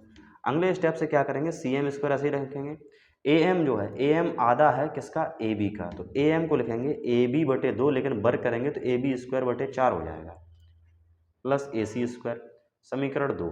अब समीकरण 1 व 2 को जोड़ने पर, दोनों समीकरण जब आप जोड़ेंगे तो आपको मिलेगा B L square plus C M square बराबर A B square plus A C square बटे 4 प्लस ए बी स्क्वायर बटे 4 प्लस ए सी स्क्वायर। अब जब आप इन्हें जोड़ेंगे तो जोड़ने में क्या है कि ए बी स्क्वायर यहाँ पर है, ए बी स्क्वायर बटे 4 यहाँ पर है, इन दोनों को जोड़ेंगे आप। तो जैसे मान लीजिएगा आप यहाँ पर रफली आप ए बी स्क्वायर में ए बी स्क्वायर बटे 4 जोड़ते हैं, तो 4 का गुणा करेंगे 4 A B square, 4 A B square में एक ए बी स्क्वायर जुड़ जाएगा, तो ये हो जाएगा 5 ए बी स्क्वायर। उसी प्रकार से ए सी स्क्वायर बटे 4 और ए सी स्क्वायर जोड़ेंगे तो ये हो जाएगा 5 ए सी स्क्वायर बटे 4। तो इसे और इसे जोड़ेंगे तो ये हो जाएगा 5 ए बी स्क्वायर बटे 4 प्लस इसे जोड़ेंगे तो ये हो जाएगा 5 ए सी स्क्वायर बटे 4, बराबर में चल रहा है B L square plus C M square. दोनों के हर में हर समान है 4, तो दोनों को 4 कॉमन करके यहाँ भेज सकते हैं आप, तो 4 into B L square plus C M square बराबर, अंश में आप 5 कॉमन करें, जब 5 कॉमन करोगे तो मिलेगा A B square plus A C square. Question complete, यही आपको सिद्ध करना था। या एक स्टेप और बढ़ेगा, 4 B L square plus C M square बराबर 5, यहाँ पर लिखा A B square plus A C square, A B square ये है, ए सी स्क्वायर ये है। मान लीजिएगा ये आधार है, ये लंब है, लंब का वर्ग प्लस आधार का वर्ग जोड़ेंगे तो कर्ड के बराबर निकलेगा, तो कर्ड हो जाएगा बी सी स्क्वायर। इस प्रकार से भी लिख सकते हैं, आपको यही सिद्ध करना था। अगला प्रश्न है जिसमें यह बताया गया है कि हल कीजिए 4 बटे रूट एक्स प्लस 3 बटे रूट वाई बराबर 3, 8 बटे रूट एक्स माइनस 9 बटे रूट वाई बराबर 1। इसे हल करना है। इसे क्या है, रैखिक समीकरण में समानित करके हल करना होता है। तो उसके लिए आप क्या करेंगे, पहले प्रश्न को नोट करते हैं। यहाँ पर लिखा है 4 बटे रूट एक्स, तो 4 बटे रूट एक्स प्लस 3 बटे रूट वाई बराबर 3, और दूसरा समीकरण दिया गया है 8 बटे रूट एक्स माइनस 9 बटे रूट वाई बराबर 1। तो कैसे हल करेंगे, इसमें सबसे पहले आप सपोज करेंगे कि 1 बटे रूट एक्स जो है वो ए है, और 1 बटे रूट वाई जो है उसको मान लेंगे आप बी। तो 1 बटे रूट एक्स ए है, तो 4 बटे रूट एक्स हो जाएगा 4a प्लस 1 बटे रूट वाई बी है, तो 3 बटे रूट वाई हो जाएगा 3b बराबर 3। इसको समीकरण 1 डालेंगे। इसी प्रकार इसको बदलेंगे तो ये हो जाएगा 8a माइनस 9b बराबर 1। समीकरण नंबर 2 डाल देंगे। अब हल कैसे करना है, इसे विलोपन विधि से हल करते हैं। विलोपन विधि में क्या है कि किसी एक पद को बराबर करके हल किया जाता है। तो इसमें हम क्या करते हैं, समीकरण 1 में 3 से गुणा करने पर, 3 से गुणा करेंगे समीकरण 1 में, 3 चौकू 12a 3 त्रिका 9b बराबर 3 त्रिका 9। अब इसे जोड़ेंगे समीकरण 2 में, तो ये हो जाएगा 8a माइनस 9b बराबर 1, 12 8 ये हो जाएगा 20a, ये कैंसिल हो जाएगा, 9 और 1 हो गए 10, तो a बराबर 10 बटे 20 कैंसिल हो जाएगा, a का मान आएगा 1 बटे 2। ए का मान 1/2 हो गया। अब हमको चाहिए बी का मान। तो बी का मान निकालने के लिए ए का मान आपने निकाला, उसे किसी भी समीकरण में लगा सकते हैं, आप समीकरण 1 में भी लगा सकते हैं। तो समीकरण 1 में जब आप लगाएंगे, जहाँ 4a लिखा है, 4 गुणे 1/2 प्लस 3b बराबर 3। इससे ये काटिए, 2 बार कटेगा, 2 का 1 में गुणा करो 2 प्लस 3b बराबर 3। ये वाला 2 उधर जाएगा तो ये हो जाएगा 3b बराबर 2, उधर जाके माइनस हो जाएंगे, बचेगा 1। तो b बराबर निकल के आएगा 1/3। लेकिन हमसे मान पूछा गया है x और y का। तो a बराबर 1/2, लेकिन a किसके बराबर है? 1/√x के। तो 1/√x बराबर 1/2, क्रॉस मल्टीप्लाई, रूट एक्स बराबर यहाँ हो जाएगा 2, रूट हटाएंगे स्क्वायर हो जाएगा, x का मान हो जाएगा 4। अब b बराबर दिया गया है 1/3, b किसके बराबर है? 1/√y के, बराबर 1/3 क्रॉस मल्टीप्लाई। तो यहाँ हो जाएगा √y बराबर 3, रूट हटाओगे स्क्वायर लग जाएगा, y का मान प्राप्त हो जाएगा 9। इसका उत्तर होगा 4 और 9। अगला प्रश्न है, एक मोटर बोट की स्थिर जल में चाल 18 किलोमीटर प्रति घंटा है। 24 किलोमीटर धारा के प्रतिकूल जाने में तथा वही दूरी धारा के अनुकूल वापस आने की अपेक्षा 1 घंटा अधिक लेती है। धारा की चाल ज्ञात कीजिए। तो सबसे पहले इसमें बताया गया है कि जो मोटर बोट की चाल है वो 18 किलोमीटर प्रति घंटा दी गई है। तो पहले तो हम इसको लिखते हैं।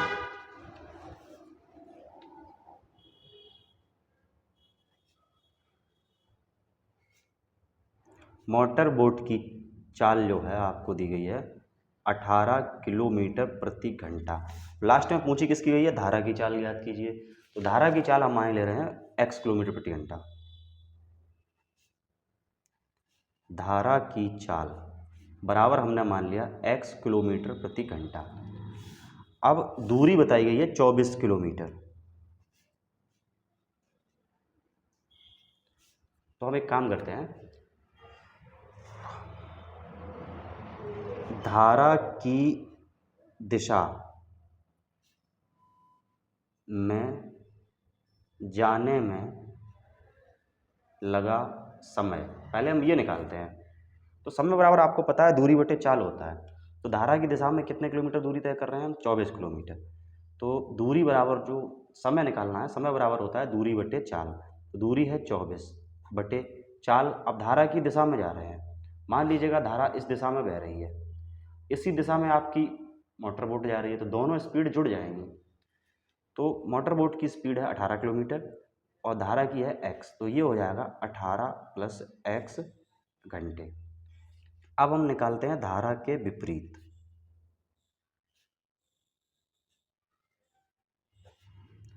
धारा के विपरीत लगा समय। अब अपोजिट डायरेक्शन में जब टाइम निकालेंगे, मान लीजिएगा धारा इस दिशा में बह रही है, आपको इस दिशा में आना है, तो धारा आपको रोकेगी, इसलिए इनकी चाल जो होगी वो माइनस होगी।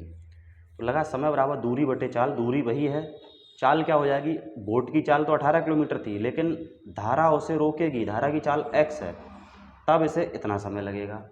अब प्रश्न में ये कहा है कि 24 किलोमीटर धारा के प्रतिकूल जाने में तथा वही दूरी धारा के अनुकूल वापस आने की अपेक्षा 1 घंटा अधिक लेती है।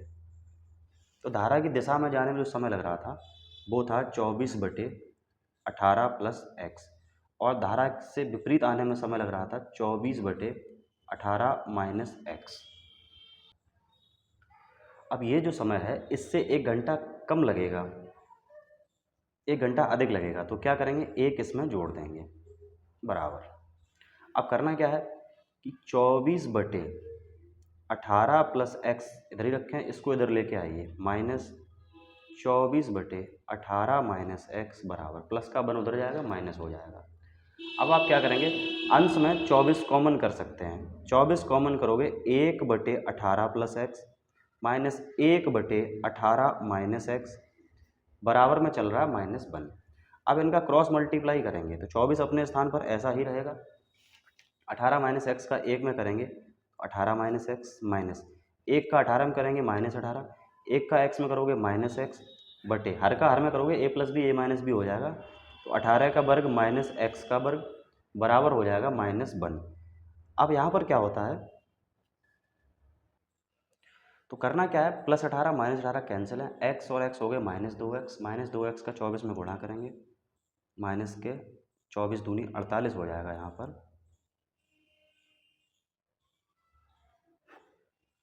अठारह का स्क्वायर माइनस एक्स स्क्वायर बराबर माइनस बना। आप दोनों पक्षों के माइनस कैंसिल कर सकते हो। तो यहाँ पर तो हो गया 48x, नीचे 18 का वर्ग हो जाएगा 324 माइनस एक्स स्क्वायर बराबर 1। क्रॉस मल्टीप्लाई करेंगे। जब आप क्रॉस मल्टीप्लाई करोगे तो यहाँ से आपको प्राप्त होगा 48x बराबर 324 माइनस एक्स स्क्वायर इधर लेके आओ, x square minus 48x plus 324 बराबर बचेगा 0। अब आप करेंगे इसके गुणनखंड। तो आगे जब आप इसे हल करेंगे, ये 48 अपने स्थान पर है तो ये प्लस का ही रहेगा। ये 324 जब इधर आएंगे तो ये हो जाएंगे माइनस। अब क्या करेंगे, गुणा करने पर हमको चाहिए 324 और घटाने पर चाहिए 48। या तो आप इसका गुणनखंड कर लें, अन्यथा आप इसे द्विघाती सूत्र द्वारा हल कर सकते हैं। द्विघाती सूत्र में क्या है कि आप इसकी तुलना करेंगे तो यहाँ पर इसका गुणांक 1 है, ठीक है। तो a का मान तो हो जाएगा 1, b का मान हो जाएगा 48 और c का मान हो जाएगा माइनस के 324। तो द्विघाती सूत्र से आप किस प्रकार से हल करेंगे, वो सूत्र होता है x बराबर minus B plus minus root में होता है बी स्क्वायर माइनस 4ac बटे 2a। जब आप यहाँ पर मान लगाएंगे तो माइनस बी लिखा हुआ है तो यहाँ पर हो जाएगा माइनस के 48 प्लस माइनस रूट के अंदर लिखा है बी स्क्वायर यानी 48 का स्क्वायर माइनस 4ac। तो 4 गुणे a का मान है 1 और c का मान है माइनस के 324 और बटे में चल रहा है 2a। तो 2 गुणे a का मान 1 है। आप इसे हल करेंगे, माइनस का 48 ऐसे ही रहेगा प्लस माइनस, यहाँ पर आप 48 का वर्ग करेंगे तो 48 का वर्ग आपको प्राप्त होगा। तो 48 का जो वर्ग होगा वो होगा 2304 प्लस, अब ये माइनस प्लस हो जाएगा। 324 का 4 में गुणा करेंगे तो ये हो जाएगा 1296 बटे में 2 चल रहा है। आगे हल करेंगे, माइनस 48 ऐसा ही रहेगा प्लस माइनस 2304 में 1296 जब जोड़े जाएंगे तो ये हो जाएगा 3600 3600 बटे 2 माइनस 48 प्लस माइनस 3600 वर्ग होता है वो होता है 60 का बटे में 2। अब यहाँ पर प्लस है और माइनस है तो आप एक बार जोड़ेंगे एक बार घटाएंगे। तो माइनस के 48 में पहले आप 60 को जोड़ेंगे बटे 2 करेंगे तो 60 और 48, जब 60 में 48 घटाओगे तो आपको प्राप्त होगा 10 में 8 गया 2 और 6 में 2 गए बचेंगे, यहाँ बचेगा 5, 5 में 4 गया 1 बटे 2, 2 से काट दिया, यहाँ पर आया 6। फिर 60 और 48 एक बार आप माइनस भी करेंगे तो माइनस 48 और माइनस 60 के द्वारा आप लगभग ऋणात्मक उत्तर प्राप्त होगा। तो इसका आंसर 6 होगा। अगला प्रश्न है जिसमें यह बताएगा धातु की चादर से बना ऊपर से खुला एक बर्तन शंकु के छिन्नक के आकार का है जिसकी ऊंचाई 24 सेंटीमीटर, निचले और ऊपरी सिरों की त्रिज्याएं क्रमशः 8 सेंटीमीटर और 20 सेंटीमीटर हैं। 40 रुपये प्रति लीटर की दर से इस बर्तन को पूरा भर सकने वाले दूध का मूल्य ज्ञात कीजिए और जहां पाई का मान आपको लगाना है 3.14। तो जो बर्तन है वो शंकु के छिन्नक के आकार का, शंकु का छिन्नक लगभग इस प्रकार से होता है। इसमें बताया गया है जिसकी निचली और ऊपरी त्रिज्याएं 8 और 20 सेंटीमीटर हैं। तो ये वाली त्रिज्या हो गई 8 सेंटीमीटर और ये वाली त्रिज्या है 20 सेंटीमीटर और इसकी ऊंचाई आपको दी गई है, हाइट वो दी गई है 24 सेंटीमीटर, h बराबर 24 सेंटीमीटर। तो सबसे पहले हम क्या करेंगे, इसका आयतन निकालेंगे। तो त्रिज्याएं जो हैं आपको R1 R2 दी गई हैं, आप उनको मान लीजिएगा। जैसे R1 बराबर दिया गया है आपको 20 सेंटीमीटर और निचली त्रिज्या R2 बराबर आपको दी गई है 8 सेंटीमीटर और ऊंचाई बर्तन की दी है 24 सेंटीमीटर और जो पाई का मान इसमें लगाना है वो यूज़ करना है 3.14। अब ये है शंकु का छिन्नक और इसका जो आयतन होता है वो होता है 1/3 पाई h, ब्रैकेट में होता है R1 का स्क्वायर R2 का square into R1 plus R1 into R2। अब यहाँ पर मान लगाते हैं 1/3 पाई का मान इसमें साफ साफ दिया है, आपको लगाना है 3.14 गुणे ऊंचाई इसमें दी गई है 24। इसके बाद लिखा है R1 का मान है 20 का वर्ग, R2 है 8 का, R1 इंटू R2 यानी 20 गुणे 8, 3 से 24 काटेंगे आप 8 बार। आगे क्या करेंगे आप, तो 3.14 का 8 हम गुणा करेंगे तो ये आ जाएगा 25.12। 20 का वर्ग करेंगे 400, 8 का हो जाएगा 64 और ये हो जाएगा 8 दूनी 16 अर्थात 160। अब क्या करेंगे, 25.12 अपने स्थान पर ऐसे ही रहेगा, 400 प्लस 64 प्लस 160। अब इन तीनों को जोड़ेंगे, प्राप्त होगा 624। अब 25.12 में गुणा करेंगे आप 624 से तो आपको मिलेगा 7562.88 सेंटीमीटर क्यूब। अब सेंटीमीटर क्यूब को बदलना किस में है, लीटर में, तो इसमें 1000 से भाग कर देंगे। जब आप 1000 से भाग करेंगे तो ये हो जाएगा 7.5628 लीटर। अब ये भी लीटर में कन्वर्ट हो गया है। प्रश्न में ये बताया गया है कि 1 लीटर का जो मूल्य बताया है वो बताया है 40 रुपये। तो आपसे कुल मूल्य पूछा है, तो वो निकालने के लिए आप क्या करेंगे, 7.5628 में 40 से गुणा कर देंगे। तो जब 40 से गुणा करोगे लगभग में आएगा 302 रुपये 51 पैसे लगभग। ये होगा इसका उत्तर। अगला प्रश्न है, अंतिम प्रश्न है, जिसमें ये बताएगा 3 मीटर व्यास का एक कुआं 14 मीटर गहराई तक खोदा जाता है। इससे निकाली हुई मिट्टी को कुएं के चारों ओर 4 मीटर चौड़ी एक वृत्ताकार वलय बनाते हुए। अगला प्रश्न है कि 3 मीटर व्यास का एक कुआं 14 मीटर गहराई तक खोदा जाता है। इससे निकाली हुई मिट्टी को कुएं के चारों ओर 4 मीटर चौड़ा एक वृत्ताकार वलय बनाते हुए समान रूप से फैलाकर एक प्रकार का बांध बनाया जाता है। इस बांध की ऊंचाई ज्ञात कीजिए। तो कुएं की आकृति लगभग बेलनाकार होती है। हम सपोज करते हैं कि मान लीजिएगा ये एक कुआं है, ये इसकी गहराई है और इसका व्यास बताया गया है 3 मीटर। व्यास अगर 3 मीटर है, त्रिज्या हो जाएगी इसकी 1.5 मीटर। और ये कितनी गहराई तक खोदा गया, ये खोदा गया है 14 मीटर तक। तो इसकी गहराई जो है वो हो गई 14 मीटर। अब इससे खोदकर मिट्टी निकाली और इस मिट्टी को इसी के चारों तरफ फैलाया गया, एक वृत्ताकार बांध बनाया गया है। इस तरीके के कुएं के आसपास जो गोल चबूतरा होता है वो बनाया गया और इसकी चौड़ाई बताई गई है कि 4 मीटर चौड़ा है। तो कुएं के आसपास जो मिट्टी डाली गई है वो एक खोखले बेलन के आकार की है। तो आपको पता है, प्रश्न में बताया गया है कि कुएं की त्रिज्या r बराबर आपको दी गई है 1.5 मीटर और उसी कुएं की गहराई जो है h बराबर आपको दी गई है 14 मीटर। अब जो वृत्ताकार वलय बनाया गया, वृत्ताकार बांध है कुएं के आसपास, वलय की बाहरी त्रिज्या, इसमें 2 त्रिज्याएं होंगी। अगर इस वृत्ताकार वलय को आप ऊपर से देखेंगे तो लगभग आपको ऐसा दिखेगा। ये इसकी आंतरिक त्रिज्या होगी, ये इसकी बाहरी त्रिज्या होगी। आंतरिक त्रिज्या वही होगी जो कुएं की त्रिज्या। बाहरी त्रिज्या क्या है, कुएं की त्रिज्या में मोटाई जुड़ जाएगी। तो कुएं की त्रिज्या है 1.5, इसमें 4 मीटर और ऐड हो गया तो बाहरी त्रिज्या हो गई इसकी r1 बराबर हम मान ले रहे हैं वो हो गई 5.5 मीटर। अब बात चलती है इसकी आंतरिक त्रिज्या की। आंतरिक त्रिज्या वही है जो कुएं की त्रिज्या है। चलिए इसको r2 नाम दे दिया। ये हो गई 1.5 मीटर। अब आपसे पूछा है कि इसकी ऊंचाई क्या होगी, यहाँ से यहाँ तक ऊंचाई नहीं पता आपको। तो ऊंचाई ज्ञात करने के लिए कैपिटल H मान ले रहे हैं इसको।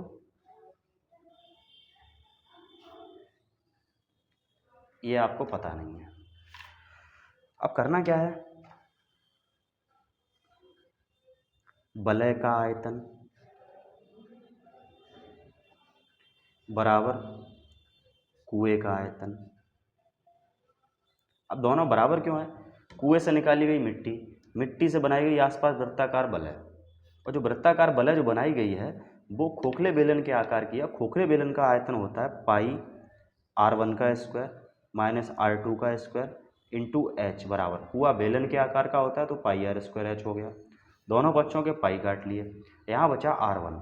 r1 है उसकी बाहरी त्रिज्या जिसका मान आपको बताया गया है 5.5 का स्क्वायर माइनस r2 है आंतरिक त्रिज्या यानी जो बताई गई आपको 1.5 इसका स्क्वायर इंटू h आपको ज्ञात करनी है बराबर, यहाँ पर r चल रही है, r जो है कुएँ की त्रिज्या है वो भी 1.5 ही है, तो 1.5 की पावर 2 इंटू एच की वैल्यू, कुएँ की जो गहराई है वो है 14।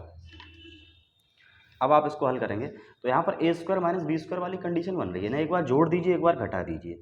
तो 5.5 में एक बार जोड़ेंगे 1.5 और 5.5 में घटाएंगे एक बार 1.5 गुणा एच बराबर, यहाँ 15 का वर्ग करोगे तो ये हो जाएगा 225 यानी 2.25 इंटू 4।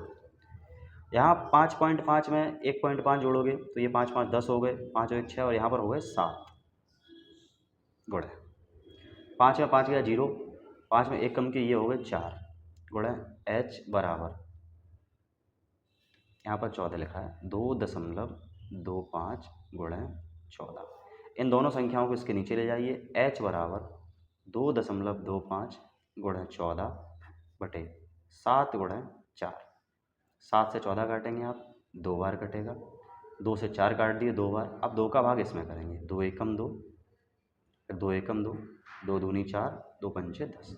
तो h निकल के आ गई 1.125 मीटर।